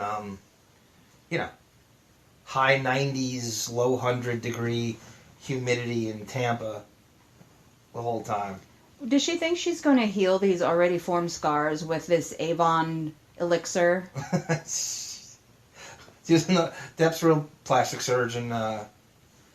We have a field day with this. That's the succubus's cheeks after the implant. That's it there. Oh, they're in the car. He's very happy. He's going to have a normal life as a boy. Okay, you know who that is? That is Aaron Carter. On the slip Nick side? Carter. Nick Carter from he's like a pop, was he in Backstreet Boys or something? Nick Carter or Nick Aaron? Carter. Nick, okay. the older one. Nick was in the Backstreet Boys. He's in that, and he listed in his IMDb. He's on the slip side. If everybody watches this, right around the 16-minute and 12-second mark, you see Nick Carter in full pictorials on a slip and slide. How old is he before you get too crazy with that? I wanted to look up how old he was. 19, so he is 10 years old here? 9 or 10 years old? No. Okay. We're done with Nick Carter before we get... I wanted to see how old he was when this was... I had that living room and that television. Get out of here. You still do? I swear to God. No, I still don't. We had that clock on the wall. It always kills me. My mother had that hair. It always kills me when I see leftover coffee in a coffee pot. I'm just like, to put that in ice, get that in the fridge, let it ferment, let it get stronger. That's disgusting. Don't try it till you knock it, sister. Did I say that right? Don't Good try enough. it till you... Oh my God, the rotary phone. Yeah, they're almost going a little... They're almost making this town to be more antiquated than what even was in 1990 or 89. Okay, Edward's now entering the Boggs home. He has a strange walk for some reason, as if he hadn't walked the grounds of the castle. He's got rigor mortis. He's got... He doesn't bend. The arms don't bend. The knees don't bend. He's got some kind of Frankenstein walk. This is the town divorcee, cougar. As you said, that's such a great line. Great value, Peg Bundy. There's a new hog in town she's got to check out. There's actually a porn called Edward Penis Hands. Oh, all right. Which was the big joke when this came out. They're like, Johnny, every time he was interviewed, they're like, Johnny, did you know there's a pornographic movie? He goes, Edward Penis Hands. I'd watch him in that, and that's about it. There's actually a movie called 21 Hump Street as well. You get your first glance of Winona Ryder in one of the worst wigs in cinematic history. Kathy Baker is the by the way, is we should say, is the great value Peg Bundy. Anthony Michael Hall. I don't know if I recognized him in that picture until he came on screen. This is like the beginning of the end of his career. He was a staple of the 80s, so it's fitting that his last movie was in 89. It's his last movie, but it's the last good thing it seems like he was ever in. He just is exiled from Hollywood after this. They have no use for him as an adult. They just had a close-up of little Edward's face. And the scars, you can see the fingerprints in the fake spackle of the scar. That's HD, or this isn't 4K, but this is this is a much higher quality than you watched it the first 21 times you watched it. Looking again at her wig, we should talk about him because his butt looks really good in that outfit. But so does Diane Wiest. Oh yeah. Hello. I had that thought too, but I wanted to be proper. Back in the 80s, late 80s, I guess if brunettes wanted to go blonde, they always dyed their hair and it always turned that orange color instead of blonde. Did you ever try that? No, I didn't have to. Now, everything in the house is really bland. You don't see a lot of technology.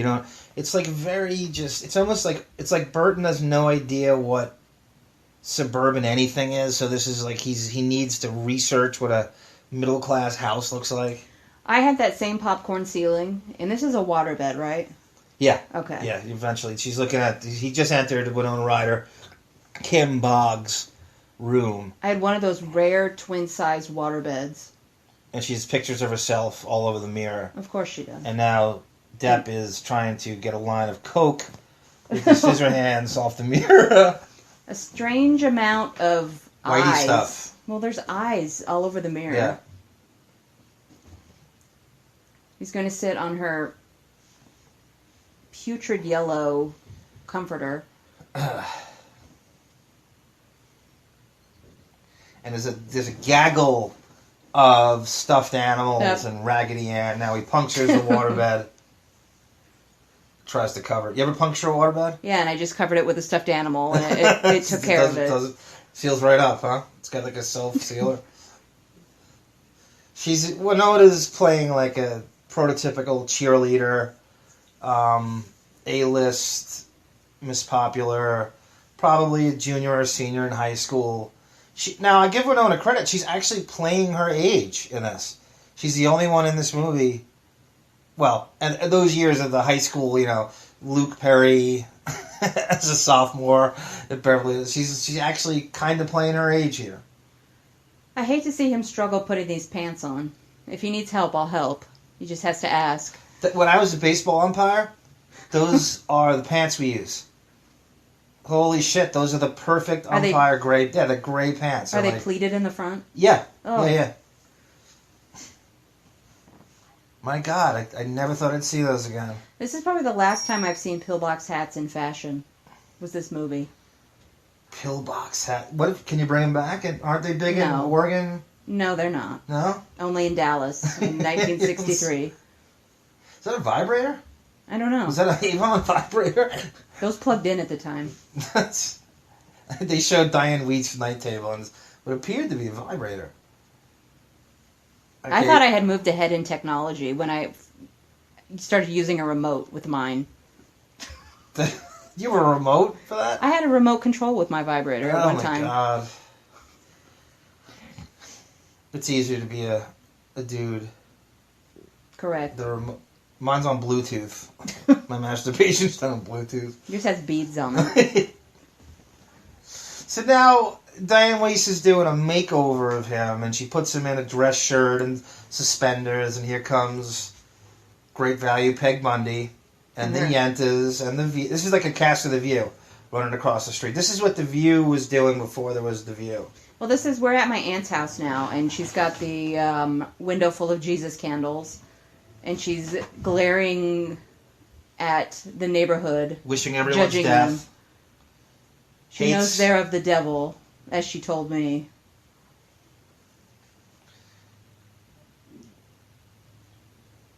Olan Jones, I think is her name. Esmeralda? We still haven't seen Alan Arkin yet, who plays the husband. The last name of the family is Boggs. And so I was watching an Edward Scissorhands just a little. I think it might have been on HBO or something. There was a little special on it. It was very short, too short. And I saw a bunch of guys, and one of the main assistant directors is wearing a Red Sox stuff. And I watch this movie, and I'm going, Boggs is kind of an interesting name. I feel like this is like a huge Red Sox fan got to call the family, because Wade Boggs was huge at the time. He's an American League batting champion many of those years. And I just think there's so many people from New England infiltrating Hollywood, chowderheads, and they foist their Red Sox stuff on everything. So the women are all gathered, or were, the scene just ended. Women are gathered outside the home where Edward is staying, like a gaggle of horny tomcats. When their husbands drive up, and they rush to their homes to put the tater tot casserole in the oven. Is that what it is? I don't know. Well, I see. It's like and again, even the meal is like too cliche. Why does it bitch feed him peas? 2 vegetables, 1 meat. Peas. And how about he has 2 slices of Wonder Bread. Plain Wonder Bread. That was normal. What? That was normal. Really? You had Wonder Bread My dad would eat plain Wonder Bread with butter spread on it. Wow. And just eat that. I mean, we're Guineas, so we had we're white trash. Italian bread. Did you really serve Wonder Bread with that's crazy. Yeah. That's jails. That's prison stuff. Well, Bill Boggs. Fitting. Bill Boggs, wasn't that the cooking the original celebrity chefs? I don't know. Got that name? It looks like they're drinking wine. It looks like Edward and Jim. No, it's not Jim. What's the little kid's name? Can she just feed him? Sit there and feed him. You know he can't eat, right? That's such a great point. He can't even get one pea in his mouth. You can't get one pea. Just feed him. Stop. Or give him a drink with a straw. Like, blend this crap up. You had blenders back in the day. Look at the boy, Winona's brother. He's wearing his fruit stripe gum T-shirt. You ever see that? You ever fruit stripe gum? It has the. What did he eat in the castle? If he can't eat this. That is a great point. He had to have some sustenance. So what is he eating? DoorDash.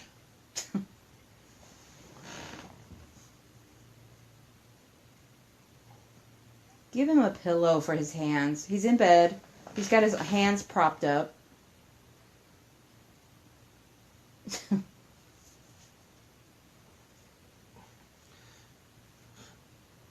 He's in. Yeah, I keep forgetting. He's actually in Kim's room. Yeah, right. The brother's name is Kevin. An actor named Robert Olivier. I don't know what he's been in since. I'm kind of curious. See what he looks like now. It's amazing, and a lot of these guys are just like a lot of actors just disappear. You know, they don't do a hell of a lot after their kid stuff. It doesn't work out. Oh, he was in one Honey, I Shrunk the Kids. Something called Monsters. Yeah, he was in all the Moranis Honey, I Shrunk the Kid series. They have a finished basement with a laundry room. And now Diane Weiss is getting creative. Well, she's limited with what she sells. Right. She's obsessed with giving him a makeover. But all the husbands have left in their pastel cars that were recalled. He looks way better without months any later. of the crap on it.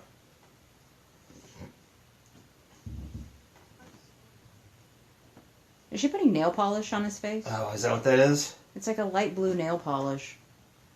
I hate it on nails. I think I have a phobia towards it. I just hate it. This kid... So the kid Robert Olivier only acted in 11 things in his life. Scissorhands was really like the second to last thing he did. Then he did the Honey, I Shrunk the Kids stuff, and that was it. Just left the business. Wow. I figured that. I mean, you'd hear something from him. I got a tree fort. All the suburban cliches. Got a nice big tree fort in the back. We see Alan Arkin. He is trimming hedges, and he gets a brainstorm. He's tired of this. He's tired of wasting his Saturdays with his honey-do list. And he's now getting a brainstorm. They're listening to a baseball game on the radio, which was very, very much a dad thing to do in the 80s and 90s. Yard work on a Saturday with a baseball game in the background on the radio. And there's a play-by-play announcer seemingly doing play-by-play to Edward's cutting of these bushes. And they finally see him do this, and he creates a dinosaur to a standing ovation on the radio as Diane Weiss checks her answering machine. Diane Weiss is a good actress. She's been one of the better female actresses of our time, really in the last 50 years. She's done tons of stuff. I think she's very good in Parenthood, if you've seen that movie with Steve Martin. You think that's her best thing? Yeah. She's good in everything. Yeah, I never see her do a bad job. Alan Arkin is relaxing in his lawn chair. He's a Bush beer, which you don't see too often anymore, which is, for a case, you could probably, at the time, $8. Yeah, those are the umpire pants.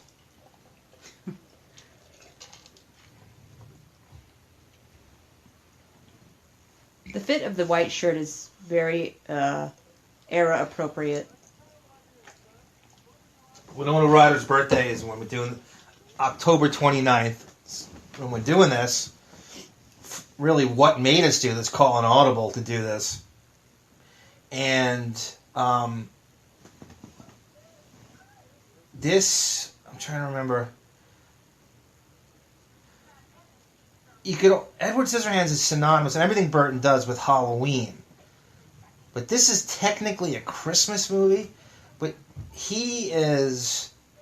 Oh, so now... She issues a hex on him. The crazy Catwoman candle lady runs over and issues a hex on Edward, who she sees as the devil. But this is there's a Halloween bend to Edward Scissorhands, even though it's a Christmas movie, and it became like a staple costume at every Halloween thing you ever go to. There's always an Edward Scissorhands. Didn't LeBron James go as Edward Scissorhands like 2 years ago? I don't know. I try to ignore him. Does he have you blocked on Twitter? No, he should though. Nah, didn't you harass him like every day with... It's interesting, you're a Browns fan, but you hate LeBron James. He's not a Browns fan. I said you're a Browns fan. Yes. He's not a Browns fan. As much as he claims to be. You think he's a poser? He's a Cowboys fan. Yeah. He came around when the Aikman, Michael Irvin, Emmitt Smith Cowboys were... That must have been what he latched on to. So here... The Yentas are investigating. They come over, and I think... So here, even the volume's soft, they invite themselves to a barbecue, right?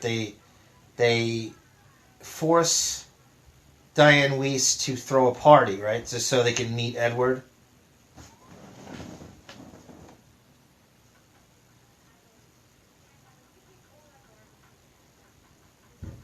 Now she's jumped right in. She's at Hillsborough. They're preparing for this party. Edward's chopping romaine lettuce. This is a good job. I think that's iceberg. Is it? Oh, yeah, I'm sorry. You're so right. Yeah, I'm absolutely right. Iceberg lettuce. I don't know why I said romaine. There's your can opener that you want. I want... Oh, God. Remember those things? Yeah. It was an electric can opener from the 80s. And do they even sell those anymore? I hope not. They probably catch on fire. The spread... Oh, those are the baked beans. Your classic baked beans. A little watery. Little watery, yes. And Edward's helping her with this cookout they're about to have. And then they flash back to Edward's origins, back to the castle, and you'll see Vincent Price pretty soon. This is an interesting. This is vintage Burton, right? This whole set. Mm-hmm. An egg beater, and little mini robots working this conveyor belt.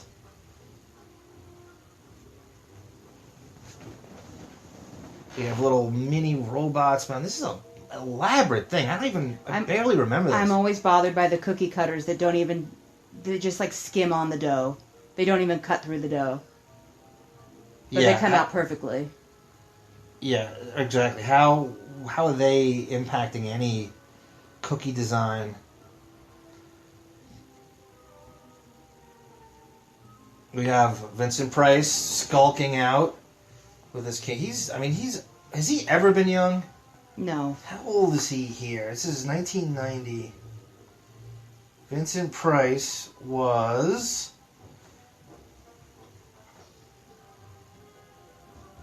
Tim Burton's obsessed with Vincent. Vincent Price here, okay, he's born in 1911. He is 78 years old. Wow. Here. What year did he die?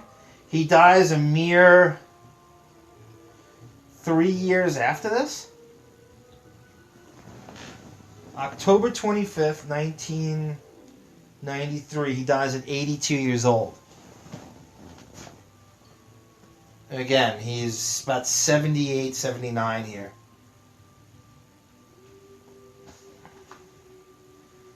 And he makes a basic cookie heart, and he plants it on this robot, which we believe will be Edward soon. Weird.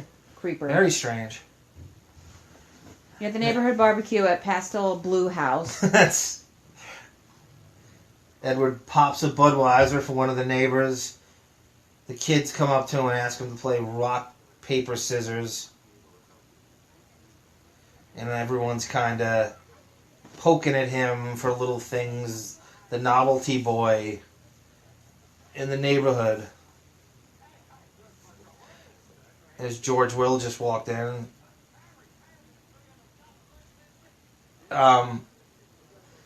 How...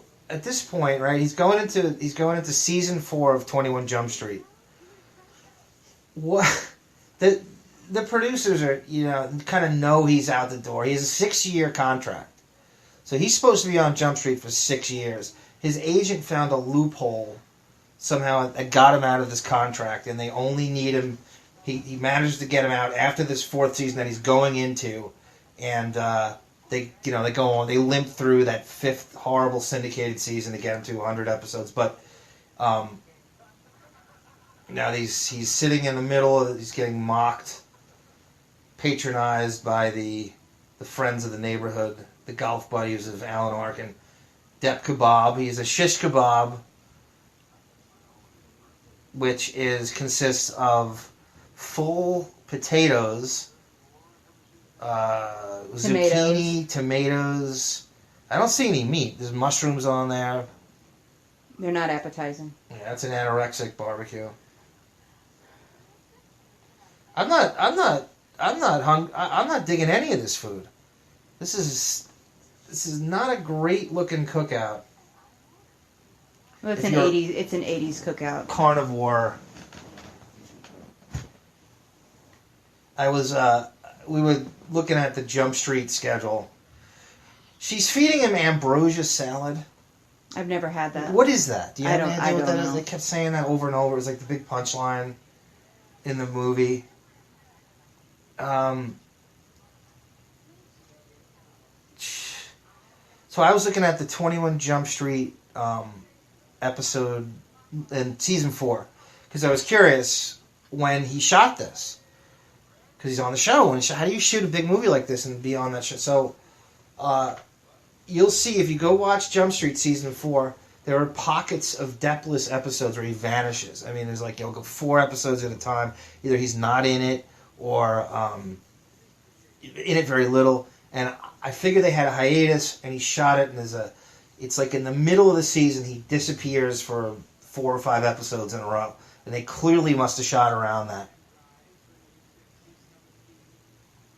So now, back to the castle. and it's almost like a comic, almost like a animation book. As you know, everybody knows the story behind Scissorhands is basically Tim Burton's homage to himself, right? As a creative kid in Burbank. Okay, I didn't know that. You didn't know that? It's himself. It's basically like, this is how I felt. This is me. This mirror. Anyone, like, it kind of was revealed like a few years after. It's almost like what Tim Burton claims to have felt in his growing up as a kid in Burbank.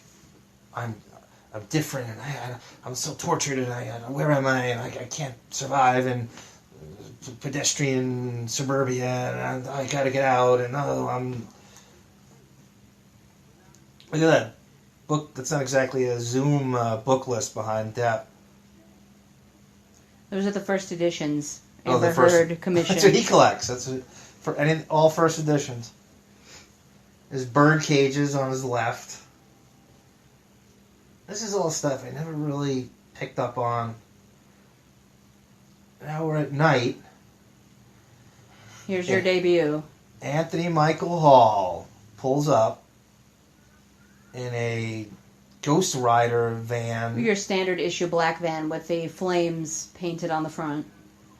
These are the friends. He's not actually driving. Anthony Michael Hall emerges from the back of the van with Winona Ryder, who now we see for the first time in the movie.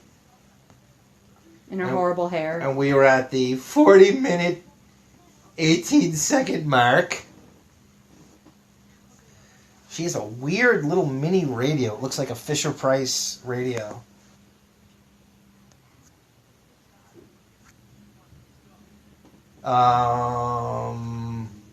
So this is just classic teenage cliches with a van, and they're all drinking in the back of the van, and she comes home. She has no idea what's going on. She's been away. It was a weekend. It's like a school trip, like a senior trip or something. She's away. And there's a man in her bed with blades on his hands. Light comes on, and it's Robert Smith from The Cure in an MTV contest. Kim Boggs wins. Uh-oh. He's ready to pop Side boobage. Edward sees side boobage. Did Vincent Price give him the ability to pop one? That's... I guess so, because he had a kid later. Speaking of popping, Winona going after the North Star on her chin. And then as we say that, Depp pops the bed again. Do the parents not know she's going to come home in the middle of, you really? They got that huge dun basement. Is not the perfect spot for him? Do they not know she's going to, the potential she can come home? Leave a note on the door. At least that, right? They're so ill-prepared. This is where where he should have been all along. Why do they put him in polyester silk pajamas over his bondage outfit? Yeah. And now he has a robe over the silk pajamas. There's all the board games behind him. There's like a dozen classic board games. He's going to play little chutes and ladders in the middle of the night. He's got a little mini bar. This is not a bad setup. Bowling trophies. Hunter S. Steal some Chivas Regal for Hunter S. Thompson, Johnny. We had those glasses at our little mini bar. Did you? Yeah, with the geese or whatever. Where are they now? I hope they're in the garbage somewhere. Some garage sale.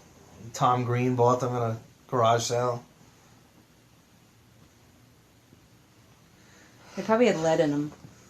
Is this did Alan Arkin start Depp on the road to alcoholism here with this shot of whiskey? No, he was out of a straw. He had already made it. He'd been He was the real Johnny Depp was 12 years into his alcoholism. This is what he looks like when he sits up from doing a line on the glass table. His eyes bulge out. Now they go back to Kevin's room. Kevin's got this beautiful fish tank, which I didn't notice the first. Look at that thing. Look how dirty that is. But it's huge. He's got an aquarium. This kid's got an aquarium in his Those were room. such a pain in the ass. Well, you've had that too? I had an aquarium in my room. You ever think about getting another one? No. How would your cat react to an aquarium? If you knew what a pain in the ass those were to clean. I don't. I never had one. They're really cool when you have them, but you're right. It's like everything else. It's a maintenance. It seems like a good idea at the time. I like this basement. What about you? I'm wondering what asbestos is growing from the drop ceiling up above. Asbestos. There's Alan Arkin's jaded. What have I got myself into? Sugar in the raw. They're making lemonade now at Great Value Peg Bundy's house. She's doing her dance of seduction. He's fulfilling his agreement to trim her bushes, as it were. She's got her Virginia Slim burning an ash lid on top of it with her long pink acrylic Lee press-on nails. I did you see the story I from the transcript that Tracy Jacobs said how she this is Kevin's elementary school. I always wanted one of those globes. They make everything nice and bland, nameless, you know. Everything's a little insipid. But now it is doing the show and tell. It is 10:07 in elementary school, and Edward has come in for show and tell. Kevin is, I think, I want to say 6th grade? 5th grade? Something like that, 6th or 5th grade. So now Edward, they're shot to them home again. Kim and Anthony Michael Hall, Jim, come home from school. And Anthony Michael Hall deciding to bust this freak's balls. And it's an Anthony Michael Hall that was suddenly not the scrawny kid anymore. He's like playing a jock. He's bigger. He's a little more arrogant and confident. Now they're eating dinner all together. Jim's over there, and Winona's friend is also eating over with them. And again, they're having the cliche meal of 1 meat, 2 vegetables, and a dinner roll. And probably iceless Coke. Yeah, where is the ice? Good Lord, you're so right. Where is the ice? The ice is right here. I got enough for all of us. No, I'm not sharing. They have corn too. I'm sure you can eat the corn without a problem. They still don't have a system for him to eat. Alan Arkin's giving suburban dad cliche advice to the aspiring to have. I can't eat. Remember that? She goes, I can't eat that. It's not sanitary. It's not. I was thinking, did she wipe those blades off before you sliced into the pot roast? That wouldn't be the first time Winona Ryder had pot roast on her crotch. That Dave Perner, I hear, is a nasty SOB. Like a deli explosion. That was vulgar. Ugh. Now he's over... Is it somebody else's house, or is he still home? I don't know where he is. He's making his rounds through the neighborhood. Making his rounds. Now he is embarking on a new career of dog grooming. Did you hear about the... this is his first dog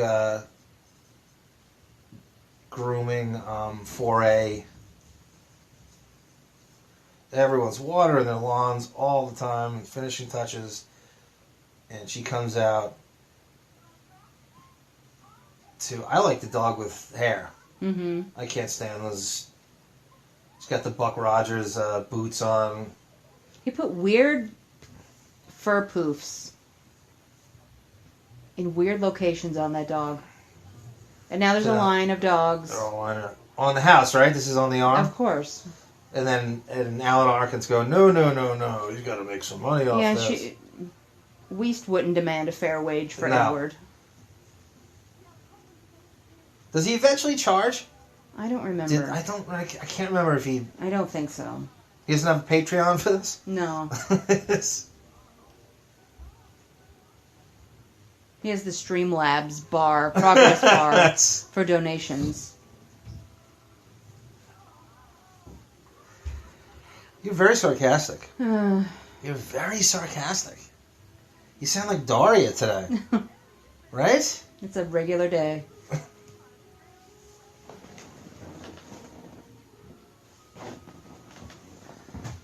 I should say, the Tracy Jacobs, I keep circling back to that, but I was fascinated by this. I learned this 2 weeks ago, that Tracy Jacobs, when she represented Depp,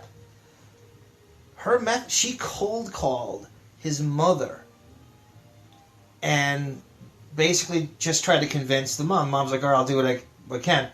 They set up a meeting. Depp blew off the meeting 3 times.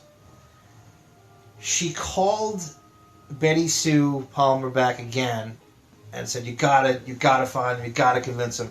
And eventually the mom convinced him to be represented by Tracy while she was living with him in Canada, in Vancouver, and do a Jump Street. And the mom convinced him to be represented by Tracy Jacobs, which led to getting this. It's kind of interesting how, that works. Great Value Peg Bundy is sitting in her woven plastic chair, having her first orgasm, while Eddie trims her very risque for this movie, right? A lot of makeup. The scissorgasm? The Deppgasm? This is a town of polyester cotton, acrylic, and forked hair. Oh, we got our first pool dyke. We got a softball coach. And an alien. So I guess Tim Burton's choreographing these crazy hairdos as they go along, and they're all agreeing to these eccentric, nobody would ever, no broad on a bowling team would ever be caught with. No, these are all women living a boring life. Try going to Costco with that hairdo. They're waiting for the Avon lady to ring their doorbell so they can ignore her. This is a little bit of excitement in their life.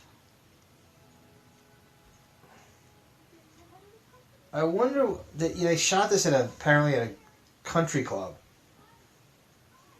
That set was made in outside of Tampa. Depp set is from Miramar, Florida, and that's way south of where they are. That would be interesting if they shot it there. Why not shoot it there? His real hometown is not. It actually looks like that. Lee says once again, she's got a mask on him, but has she ever thought to just wash his hair? Like run him under the shower for 5 minutes? Did we deal with a shower scene at one point? I don't remember. I don't think so. Is that Noxzema or that blew the container? I think it's generic Noxzema. Another Great Value reference. I tried not to say Great Value again. Oh, what's the other thing Walmart has? The generic brand. Equate. That's what that is. Equate Noxzema. Nice. Now they're at kind of it's a shopping center.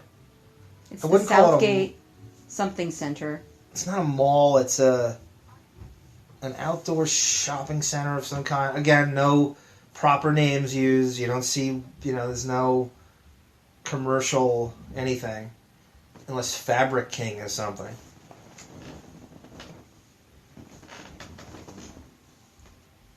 And as he walks the sidewalk, Kim, Winona Ryder, is Contorting. Right. Well said. With Anthony Michael Hall.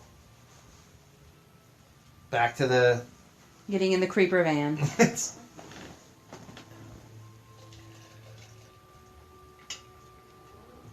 Mr. T is driving the black van.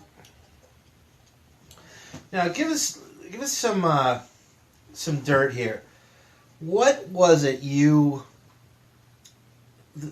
on the Sedan gossip site that you think that they knew each other before? This guy claims that Depp and Winona Ryder knew each other before they met on the Great Balls of Fire premiere.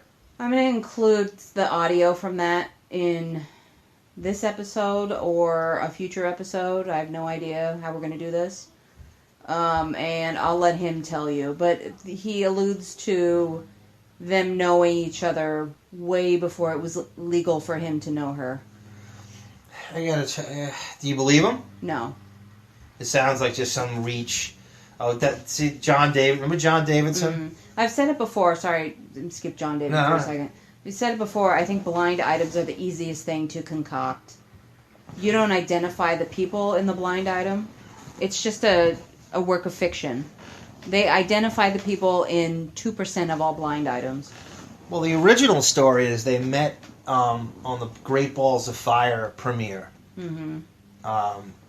Is she in Great Balls? No, yeah, she's played, right. She's in it. Right. Yeah. Right. And somehow they locked eyes in the lobby. He was getting a soda, and somehow she's barely legal at that point. He's probably 25, 26, 25 when he first met her. 25, 26. And she's like 17, maybe. Yeah, so she's like barely legal, and it was weird at the time. It was almost statutory rapey the way that rolled out. You saw you saw the ages at the time and then matched up. Warning, Camilla the cat has entered the room. Oh no. So she may That is one announce crazy cat. her arrival. Is she watching the movie? She is fascinated with his pompadour. John Davidson stuff. Yeah, that's one of the Depp phobias. He talks about his fears and a lot of it. It was John Davidson. I don't blame him. Before this.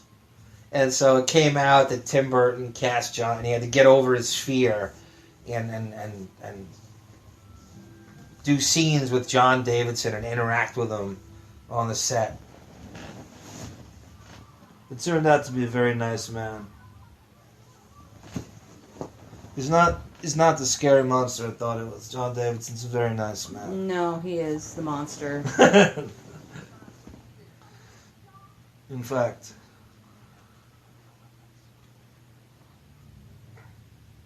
They're watching him on the talk show now. It's like, again, fictitious talk show. Winona and Anthony Michael Hall are watching him with the brother. Well, Peg Bundy is taking him into the salon.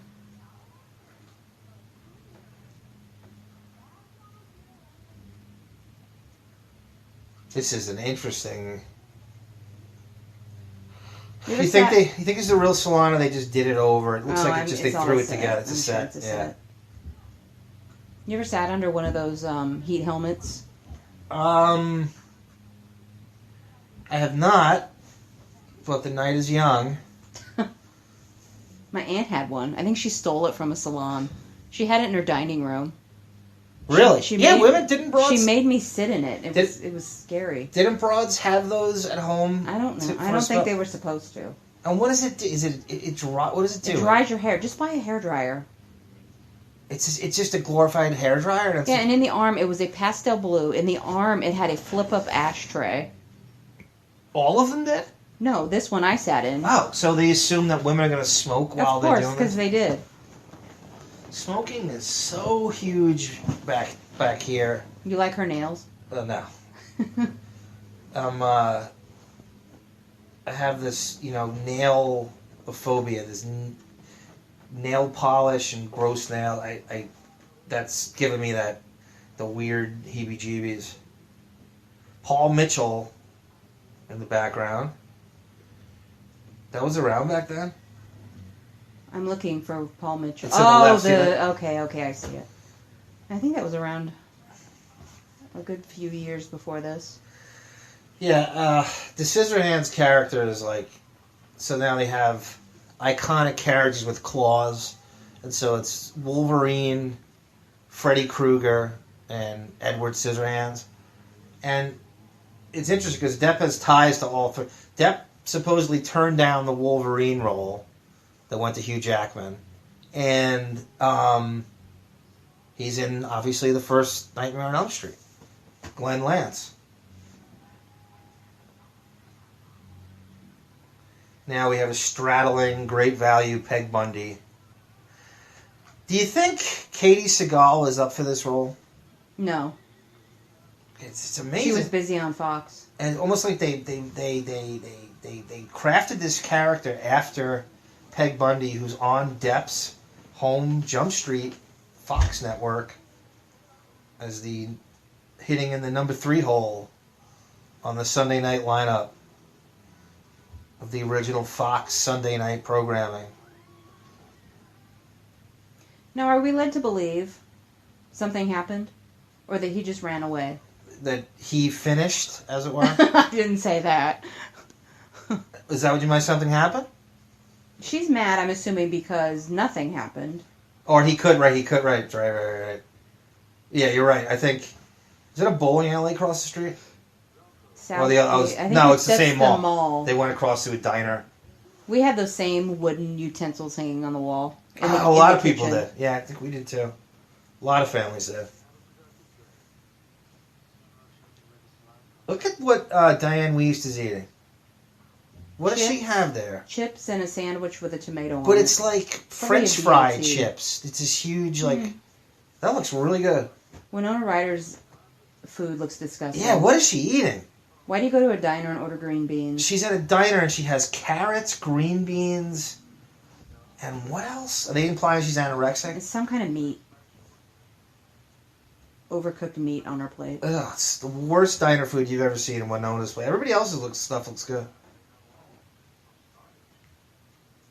Diane Wiest appears to have like a BLT or a huge grilled cheese and these great chip fries. Bank.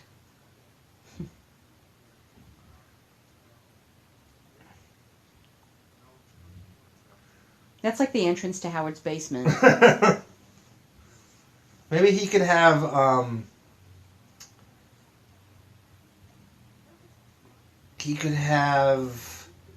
Elon Musk co-sign this loan. He's trying to get a loan to start he's starting the hair cutting business, right? So it was Alan Arkin's idea was to monetize Edward. And they're in a huge, banal, generic, just says bank. It just says bank. To sign loan documents, why do they take you to the basement where the vault is? That's not the way, when Depp went to TMG to get a $20 million loan to pay back his staff. No, I'm sorry, give him money. Yeah, there's no loan. No, there's no loan. He demanded his managers and agents from Tracy Jacobs' agency give him $20 million. For all I've made you a lot of money. I think it's time you paid me back. Now, we have Anthony Michael Hall. They're always walking home. They love, Tim Burton loves them walking home. Did they ever show them in high school in this? No. No, there's never, they're in but there's never actually a high school scene of any kind. So now there's some kind of burglary ring. What happens here? He left something. He wants to get back in the house he wants Edward to break him into this house. Oh, how does this go again?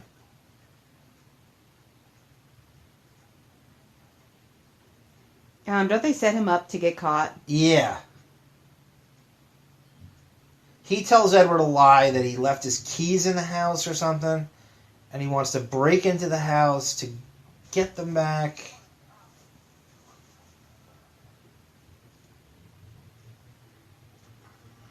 So he breaks in. The picture's great. As if Edward would notice the self-portrait and stop what he's doing. Exactly. I think this is your house, Jim. It's like a panic room inside Anthony Michael Hall's house that shuts down and traps Edward in the house. With a sunken seating in the middle of the room. And Winona's mortified that they set Edward up.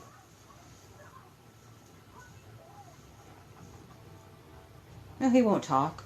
He won't talk. Again, I think somebody said he has... You know, I said 70. I think it might be 17 words he says in the whole movie. Mm-hmm. I think 70 is aiming too high.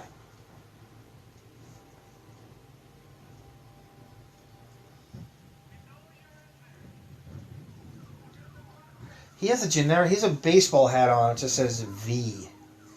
I don't know if that's like... Isn't it for the sci-fi? No. Oh, that show, that Fox show? Was it a V? I don't know. No, it's just like a...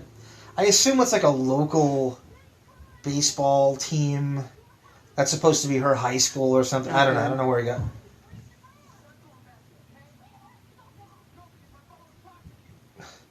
Anthony Michael Hall saying his own father would press charges against him. It's a cliche of the tough as nails father who his son can never please, and he can't be. So now Edward gets out of the house. He emerges from the house, and the cops got him in their crosshairs. And they don't know what he is. They don't know who he is. He's coming at him with Scissorhands and bewilderment and a varsity jacket on and a baseball hat. When do you think he actually would have been shot? Coming With out of Florida the house. cops? Coming out of the house with blades in your hands. Yeah, this is like an episode of Cops. Right? They could easily... This is right... It's Florida. It's craziness. And now the neighbors ID him and save him from getting shot. Like you said, he wouldn't have lasted 5 seconds walking out of that house. Depp by cop. Oh, goodness. Now they're at the police station to ID him and, I guess, bail him out. I don't know. You have to give him a little speech first. Does Jim's parents drop the charges? Does it even get that far? I don't even know if they identify.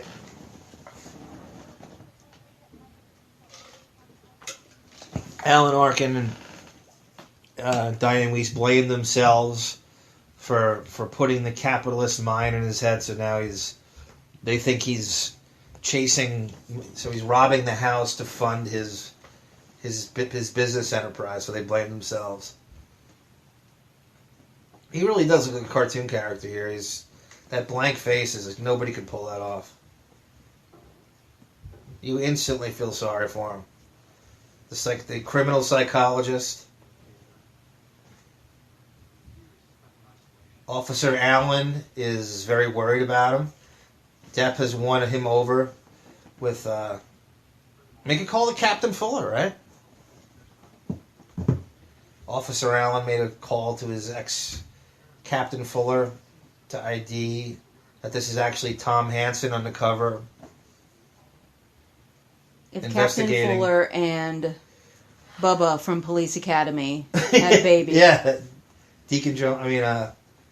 Bubba Smith. Yes. I'm up nights worried about you. I can't sleep. I've been thinking. I've been jerking off to you in private resort. in that But butt you crack. could do, now you think about this, you could do a 21 Jump Street crossover with this. That could be Tom Hansen undercover, right? And he's checking out Anthony Michael Hall, and Hansen's going on as Edward Scissorhands to live with his family. You easily could do a crossover. Now So the new news crews are there. The Yankees Anytown are gathered. USA.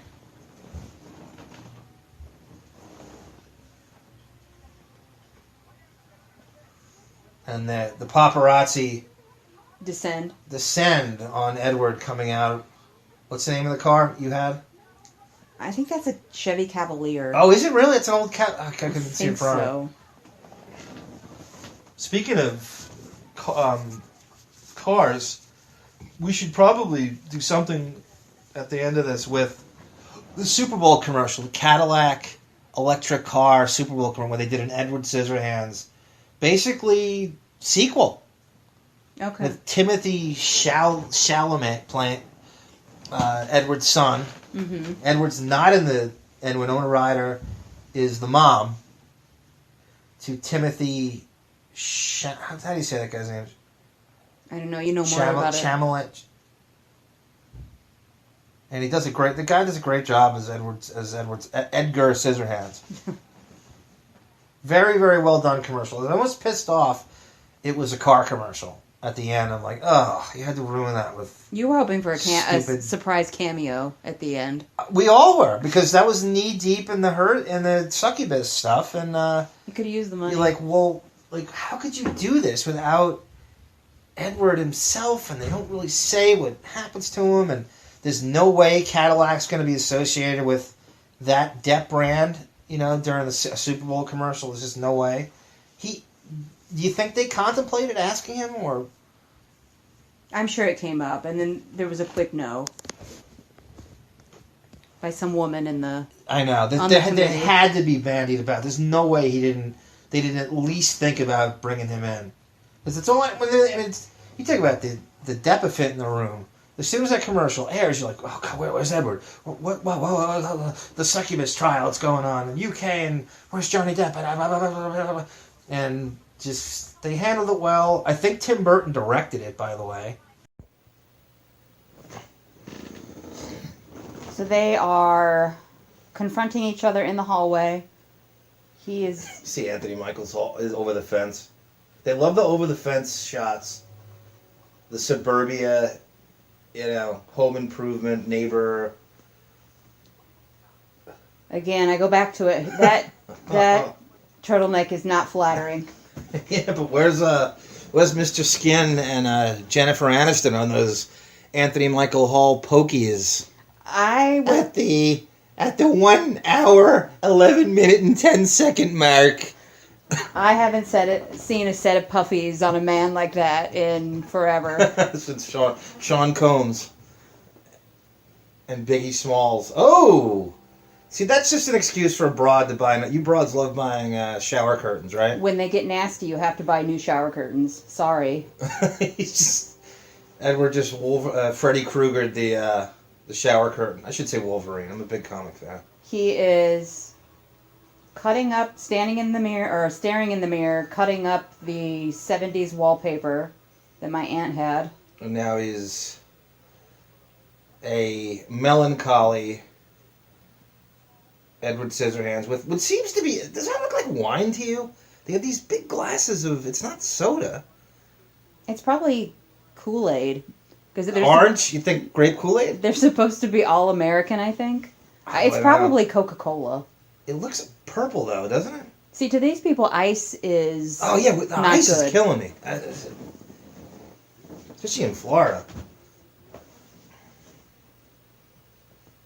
Salad with no dressing, right? What are we doing here, Burton? What do you got? I'm going to assume it's a vinaigrette. not oil and vinegar? No. Those wall sconces are of the devil. Like I said, I can't believe the brother Kevin's how flimsy his IMDb is. He did nothing.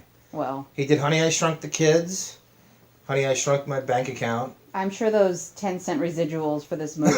He gets. That's so funny. What do you think he gets? Like, is it like once a month? He get. Well, what does Depp get for this? It's not the same. Well, of we course. know when we go over his finances. I have the whole that huge transcript I found with the breakdown of his finances. Maybe a couple $100 a month. Oh, I don't even think that for Depp. Yeah. Yeah. Depp gets the maximum. So this kid's probably lucky to hit $2 a month. That Tracy Jacobs got him some great residuals. He was Mr. Backend at a certain point. He looks like he's sitting there slumped over. Again, he's very sad. He does that well. He looks like Michael Jackson to me, slumped over his plate of carrots, which I can understand why you would be melancholy being forced to eat that slop. Well, you're a big Michael Jackson fan. Has he ever mentioned this movie at all and liking it or being up for it? Or he probably had a life-size statue of Edward Scissorhands somewhere. I'd agree. He loves fairy tales. In that Tudor mansion. Corey Feldman dry humped. Oh, Wade Robson. Wade Robson, look at that reference. I tell you, that line is going to go down. The great value Peg Bundy is such a good line. You think they approached Katie Seagal for this? No. She was busy on Fox, like I said last time, I think. Miss Fox. He was the face of Fox, and she might have been the female, Christina Applegate. Or Katie Seagal. He's very emotional outside. He looks like he's a cutter. He just goes out and cuts the roses. There's so much goth prelude in this, right? So much emo. The emos must worship this film now. His shirt's a little more shredded. Weist is putting up a Christmas tree. By the way, what do you think Winona Ryder did on the set of Jump Street while she would go up there and visit him in the downtime? She's hanging out and... She had to coddle him while he's having tantrums in the trailer. Yeah, that was probably the whole thing, extent of it all. As he's playing Sex Pistol, or The Replacements. She dated Winona Ryder. Who didn't she date? We'll get into that on the other part, but dating right off the cover of Rolling Stone, she dated Paul Westerberg of The Replacements. They say he's the godfather of alternative music, kind of the grunge godfather. So they're decorating the Christmas tree. They're unrolling the cotton snow down the roof. Do you like that white Christmas tree? I have that. I have a white tree. I don't remember this scene. I don't either. Is this, do you think, part of the 25th anniversary? It could be. Add-ins, perhaps? Weist has that Legend of Billie Jean haircut. Wasn't Linda Carter in that? Linda Carter. No, I don't think so. You sure about that? Yardley Smith is in that. Legend of... What year did it come out?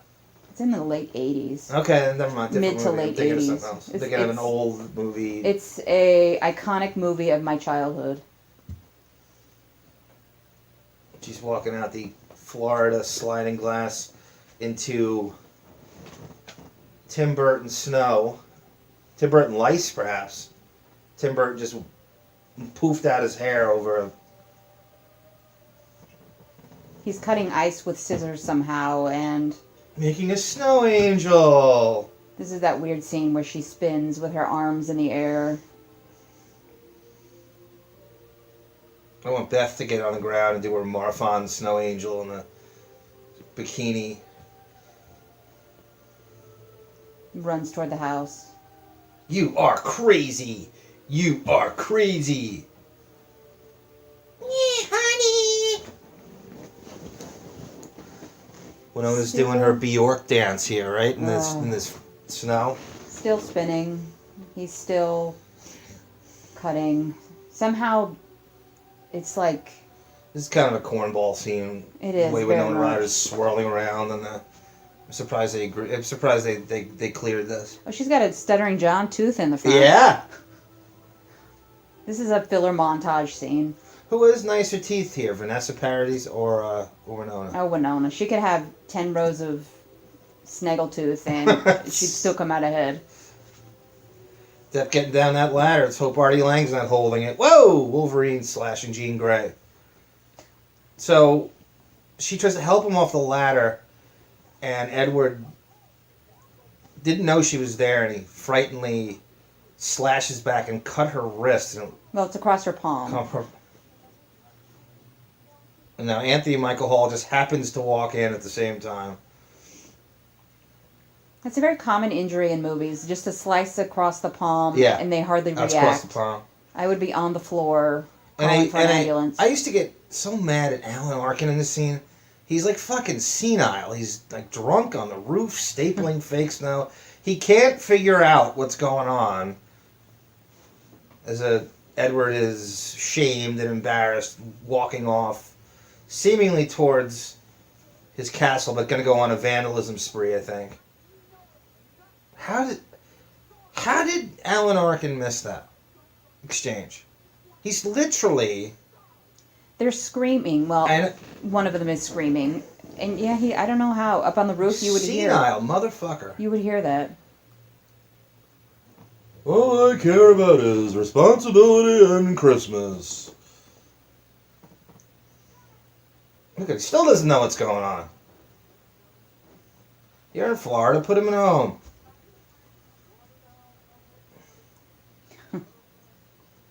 The women are all oddly overdressed. He's decorating the house in a tie, in like a Death of a Salesman tie and short sleeve dress shirt. It's bizarre. This is the memorable scene where Edward is ripping his shirt off, shredding his own designs as he stomps down the street. That's the cop car of that era, right? Punctures a tire. Emo rage.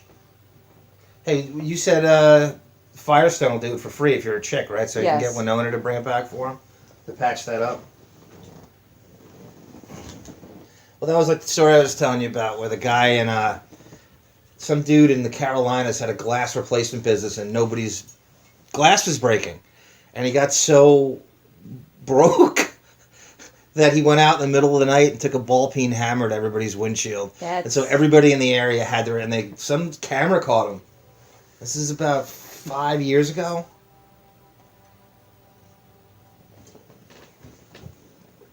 Diane Wiest is tending to the cut. If you notice, she patted it away. It's no longer there. her uber momdom gave her Wolverine healing power, and the hand just healed itself. Bubba Smith has knocked on the door. Oh, he does look like, the cop does look like Bubba Smith. They're all wearing Christmas. There's a Yenta Fest now in front of the... I'm not sure in front of the Boggs house or just a general meeting area. Neighborhood watch. The only black guy in the movie is the cop. You ain't seen one in this neighborhood. And all the women have red hair. It's true. Burton decided that everyone's got to have his vision of suburban housewives. Everyone has to have red hair.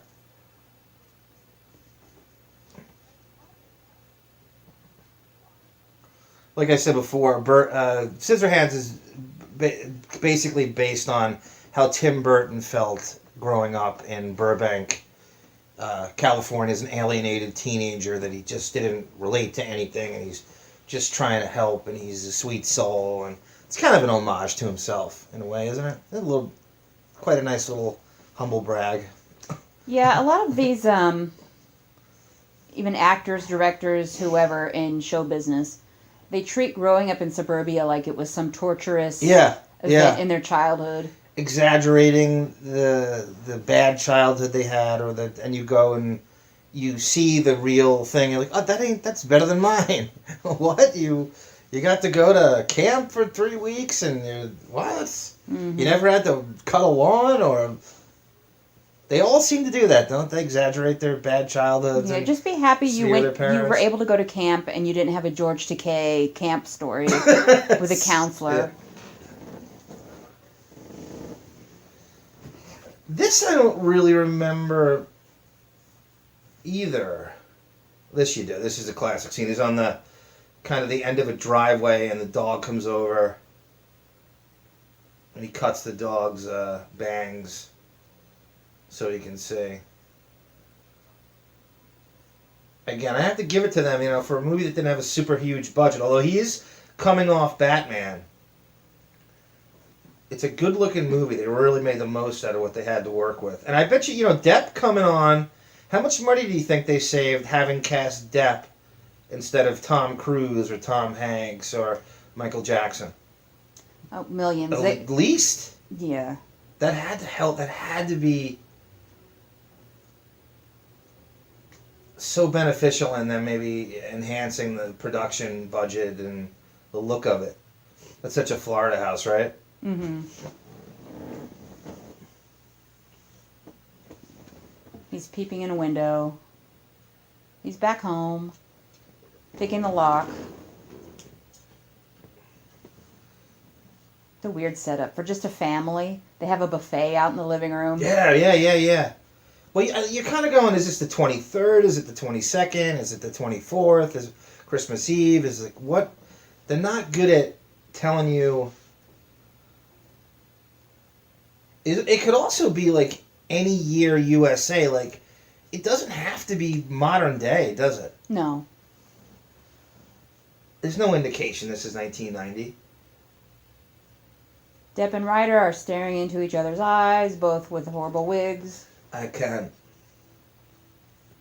Depp's delivering one of his 17 lines in the whole movie. I can't.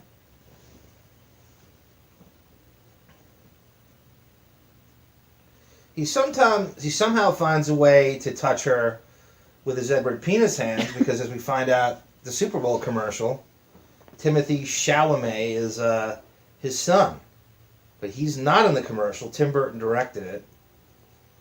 Oh, that would have been so sweet if Edward himself were in the... I thought they were saving him for the very end, and just nothing. That succubus really did him dirty. Now, Vincent Price is opening in a flashback. He's opening up a box. He is about to present his creation with these hands that don't seem to move, so it kind of defeats the purpose of having hands. In a weird place to attach a hand, like mid-forearm. Yeah. Almost like one of those old Mego superhero figures in the early 80s, late 70s, where you could take off the forearm. Yeah.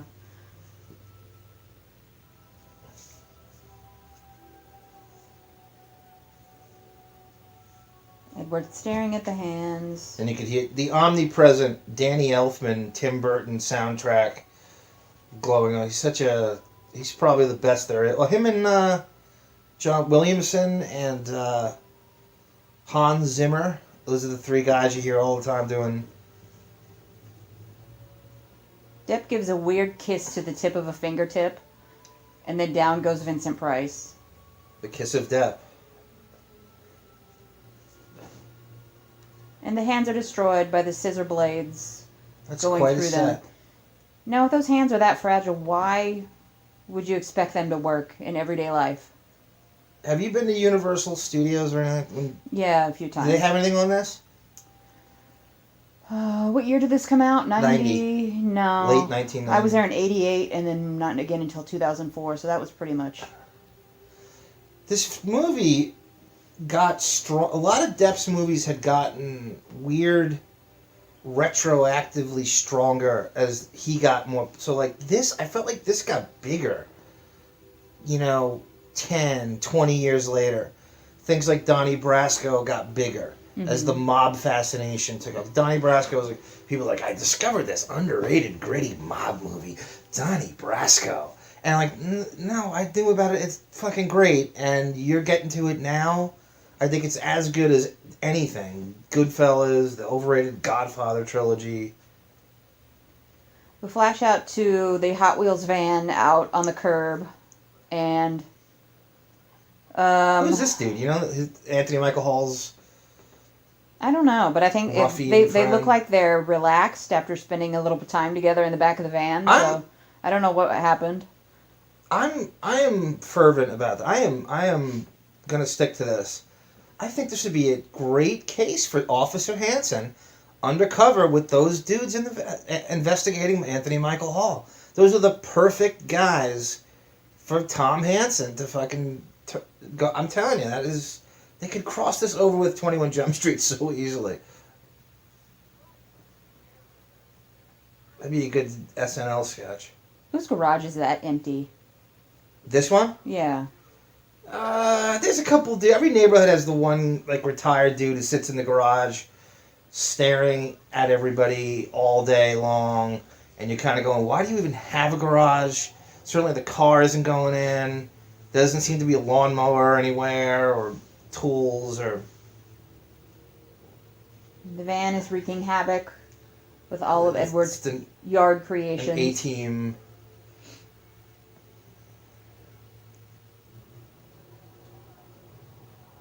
Edward has just saved Kevin. Somehow Kevin decides to run in front of the van as it's pulling out, and then Edward's on top of him, dry humping him to see if he's all right, even though he was not hit.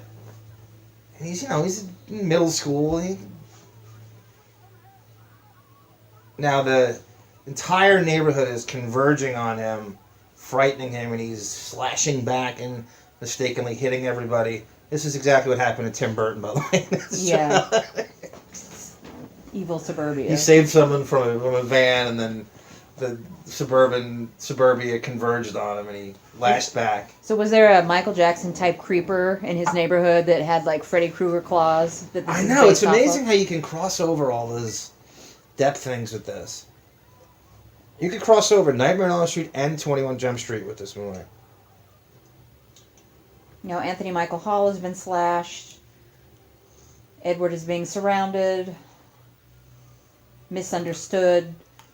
Everyone's wearing fruit stripe gum themed clothing. Florida retirement. They're having one final look. She tells him to run because the cops are coming. Off he goes. It's kind of shoplifting advice, right? She just goes, run. Just run. See this scene right here? Mm-hmm. Apparently he, because of the Florida humidity and heat, they had to do this scene several times in a row, and he puked. Oh, wow. Bubba Smith is in his cop car, is chasing him up the hill back to the castle. And fires a gun to keep him up the hill. Somehow Officer Hightower has a plan where he shoots a warning shot. It seems very premeditated to satiate the Yentas that justice has been served. And Edward is dead in the woods somewhere. No body, no ambulance, just... They're not going to investigate. They just leave it? They just leave it. They're not going in there. Imagine... It's not like this is up in the mountains. No. This is like next door. They're satisfied with the warning shot. Or the fake shot. They're scurrying to the entrance of the gate. I swear I don't remember this. Again. Do you remember them going this far? Maybe. Winona, we know Winona, she knows he got away.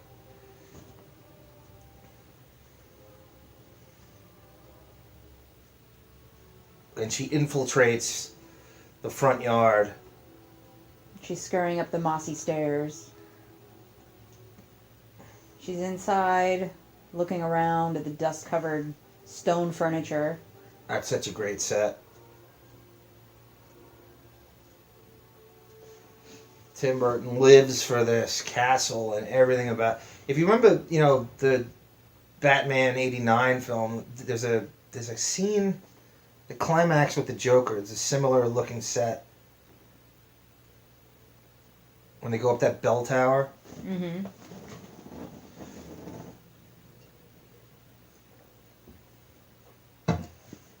Depp crafted this character He said he based it on a dog he had as a little kid. A dog? Yeah. Oh, okay. And the way the dog would kind of come back no matter what, and if you got abused, it would kind of do that. So he based it completely. Anthony Michael Hall somehow Made it up the hill into the found attic. the Lone Ranger's gun. He took Bubba Smith's gun. Somehow he gets up in this hiding spot that they both found, which takes, I don't... Now, another trope in movies. The woman gets pushed. She fumbles all over the ground. She can't get up. Now she's weakened by falling on the ground. No Doug Penhall in sight, too, so Tom Hansen has to fend for himself. Michael Debson's getting beat. She hits Anthony Michael Hall, falls on top of him somehow. There's something about Edward's suit that seems to be like it's almost shockproof that you can't even... I don't even think that had any effect on him. He gets right up. Gets right up. And he's decided, I've had enough. And Robert Smith from The Cure... That's a very Michael Jackson face, right? Yeah, it's Towards very... Anthony Michael Hall gets shish kebabbed Stabs and... him. And the Anthony Michael heart. Falls to the dirt below. That's probably a 40-foot drop or so.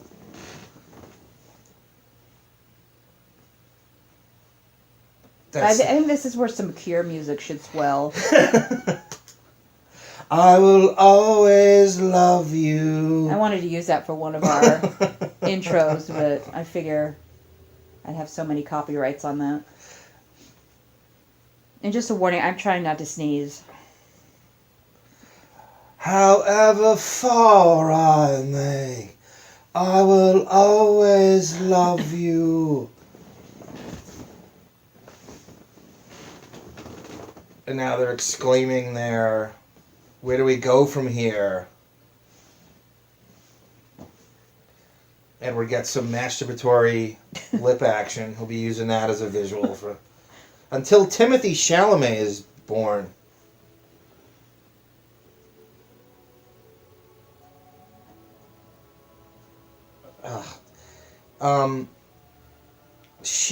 Now this is... Do you know the timeline of Godfather 3? No, I have to. The stuff with her in the, sick in the... What does she have again? I think she gets like a bronchial infection. Okay. A cold, basically. That's before this, right? So this is what she does after the waif recovers from... I thought Godfather 3 was toward the end of their relationship. No. It's not? No, Okay, it's like 89, okay. I think. Okay.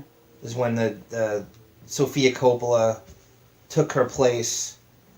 But Depp is surrounded by nepotism, huh? Nicholas Cage, and Sofia Coppola, and such a great value, Peg Bundy.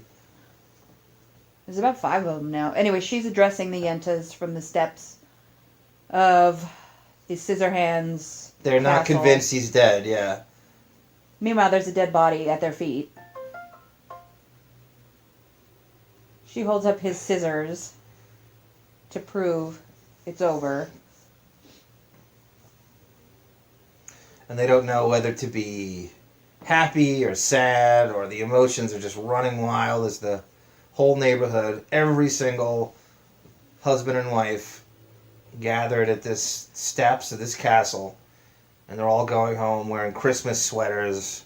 And Meg Bundy still has her cigarette. Meg? You call her Meg? I don't know what to call her.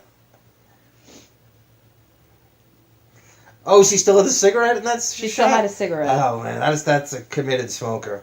And now we're back to Winona Horowitz as an old woman sitting by the fire, and that squeaky S's and hard T's voice. If you see a 50-year-old Winona Ryder today, there's no way she's ever going to look like that. No. Right? I mean, this is her at, what do you say, 75? Probably. There's no way she's going to look like that. She's already defied age.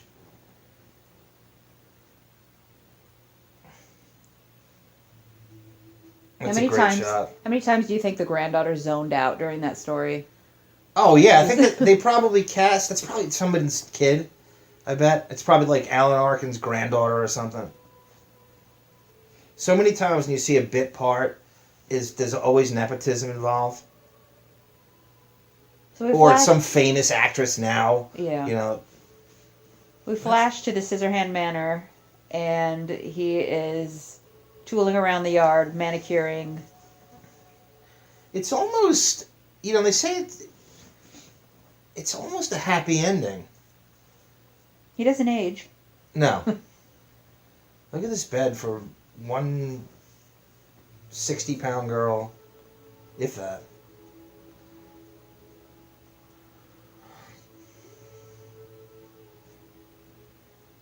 Look at those. He's getting his cardio in. Peter. The Tim Burton Stairmaster. Ugh.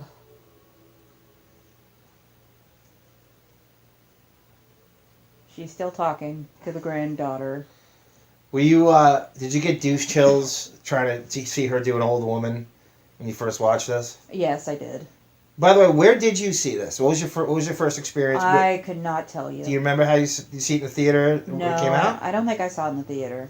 No, with your Tom Hansen crush, you didn't see this. You didn't rush to the theater. No, I don't think so. I don't think I did. I remember seeing it. I saw this. I was able to see it during the day, which I was very pleased about. Patchogue Movie Theater, which no longer exists in Long Island, off Sunrise Highway, at like 3 p.m. on a. Everything came out Friday then. It wasn't any sneak preview or had to be Friday. I knew no one would be there that early, so I can't stand crowds. So he is in one of the final scenes. He's up there making ice sculptures. It's snowing. I don't know where he gets ending. the ice. Would you call it a happy ending or sad? I think it's a sad ending. And roll the credits. It really sets itself up for a sequel. I mean, you watch this now and you just go, why not do a second one?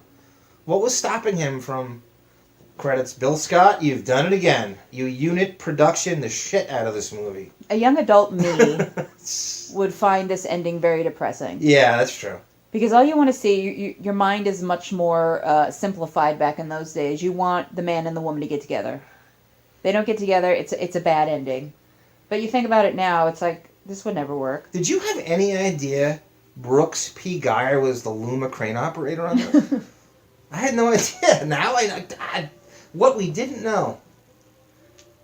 I'm still thrown by Chet Leonard being the cableman. How about that Earl Sampson? No one can carry a boom like him.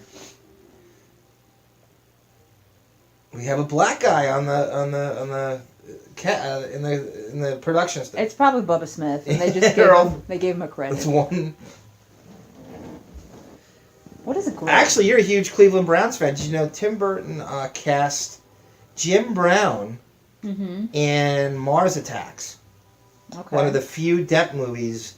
One of the few Tim Burton movies Depp did not do.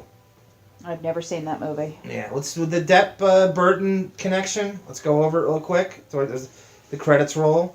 Again, John Hagee, your special effects prop shop is unmatched. Best in the business. Mary Kay Hollander, you coordinated this production like nobody's business. If you need to be liaison in L.A., there's no better broad than Marsha Clem. I'll go with that. Okay, let's go over it. I'm sorry, I interrupted myself. So we got Scissorhands, Ed Wood, Sleepy Hollow, no particular order, Sweeney Todd, Charlie and the Chocolate Factory, Corpse Bride, Dark Shadows. Am I forgetting one? I don't think so. There's about 8. I think you're good. There's about 8. What'd you call it though? Charlie and the Chocolate Factory? The chocolate. How do I tell? I go to Costco. I see my friends. They say my son is a lawyer. My son is a doctor. How do I tell my friends my son is a Hawkman? I will give a discounted T-shirt to anybody who knows what you're talking about.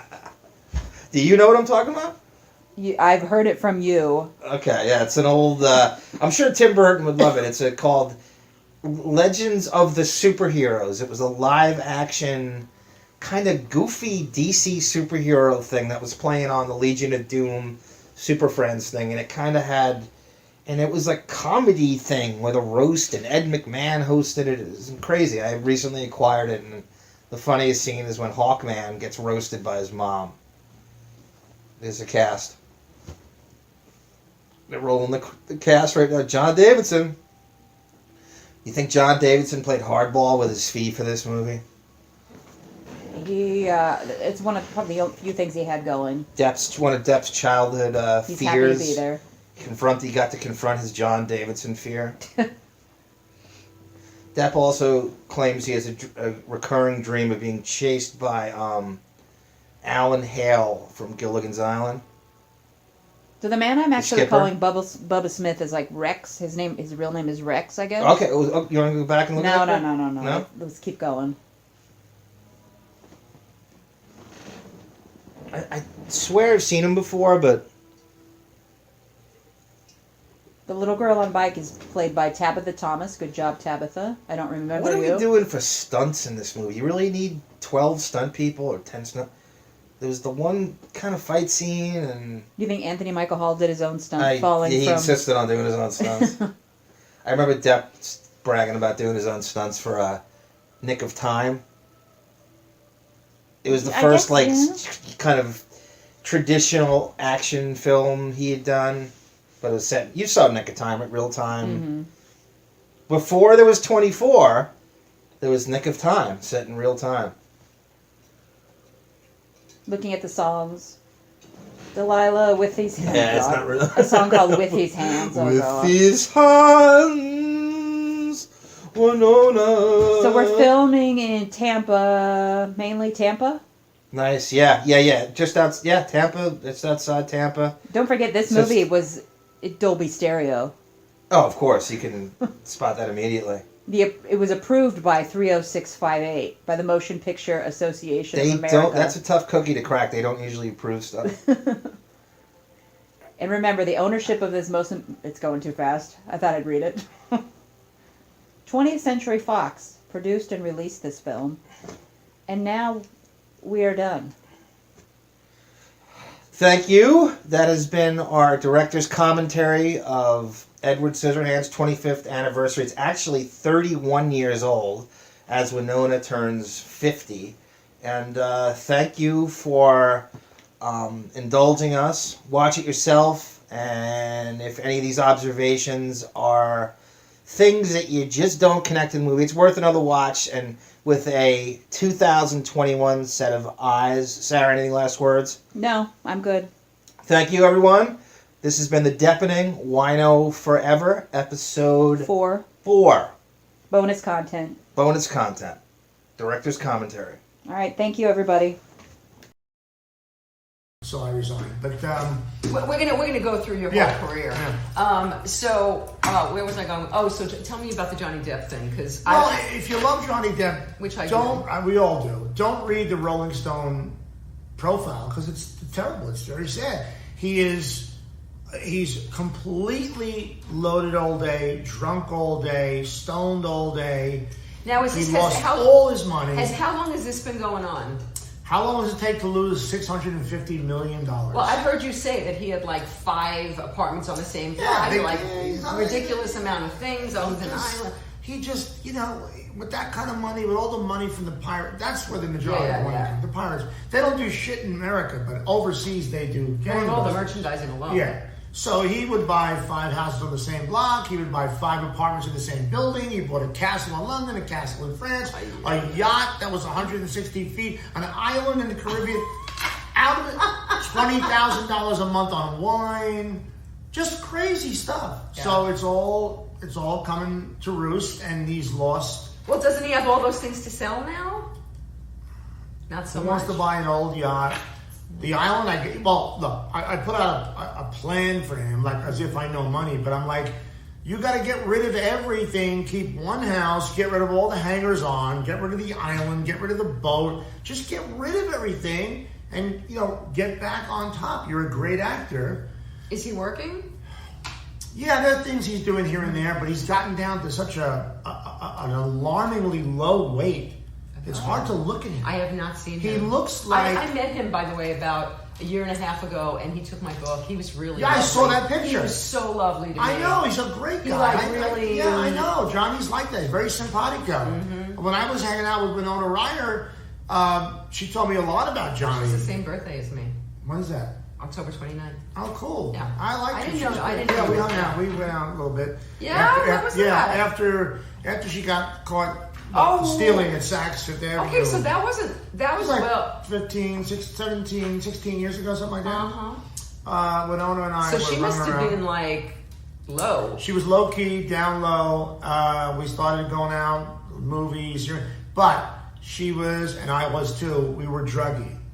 It was time for Winona to... We met because my roommate was dating her roommate, and I had a bad back. I had 2 surgeries, so I had a lot of Percocet and Vicodin. And that got back to Winona, and she was like, oh, I think I want to meet AJ. And one night, I'm at a restaurant... She wanted to meet you for your drugs? One night I'm at a restaurant, and I'll tell you something that sounds crazy, but it's true, trust me. Don't look at me now, but when I tell you. So I go, I'm at a restaurant, my buddy goes, get home now. I go, why? He goes, somebody's here at the house. And I knew he was saying it's Winona. I get in the car, I get home in 3 minutes. Where is she? Upstairs. I go upstairs, Winona Ryder is sitting on my bed. Stop. Lights out. Oh, come on. No, like a poor little puppy. And I go, and this is after she got busted for stealing. So she was really like, and I walk in, I said, hi, and we started talking. Well, I'm sorry to bother you, but Mario said you have, pain pills in my... She wanted to get high. Right. Let's cut to the chase. Opened my magic box, and there was a bunch of shit in there. And she loved what she saw. And then we started hanging out for the next month or two. But on my wall, in 1995, I broke up with a girl, and I was a real looker in 95. I was. I remember Hot Italian Dude. I was. Hot Italian Stallion. And if there's if we all come from different trees, Johnny Depp and I, we come from the same tree. Don't look at me now and him now, but look at him. If you look at him and Donnie Brasco and me in 97, 96, we could be brothers. So there's a picture on my wall of me, it's framed, and Winona saw that and goes, you look like Johnny. I said, oh, I knew. But really? You think so? I don't know. I never heard that. It was like the perfect moment. But we went out for about a month or two. And by the way, Penny Barnett said, I worked with Don Forrest at the Herald Examiner. Don Forrest was just the best editor-in-chief. I worked for him at New York Newsday. He gave me my start, and I left him to go to the Daily News. But Don Forrest was a real newsman, and those kind of guys do not exist anymore. You were at Newsday a long time. I was at Newsday on Long Island, but then I went to New York Newsday.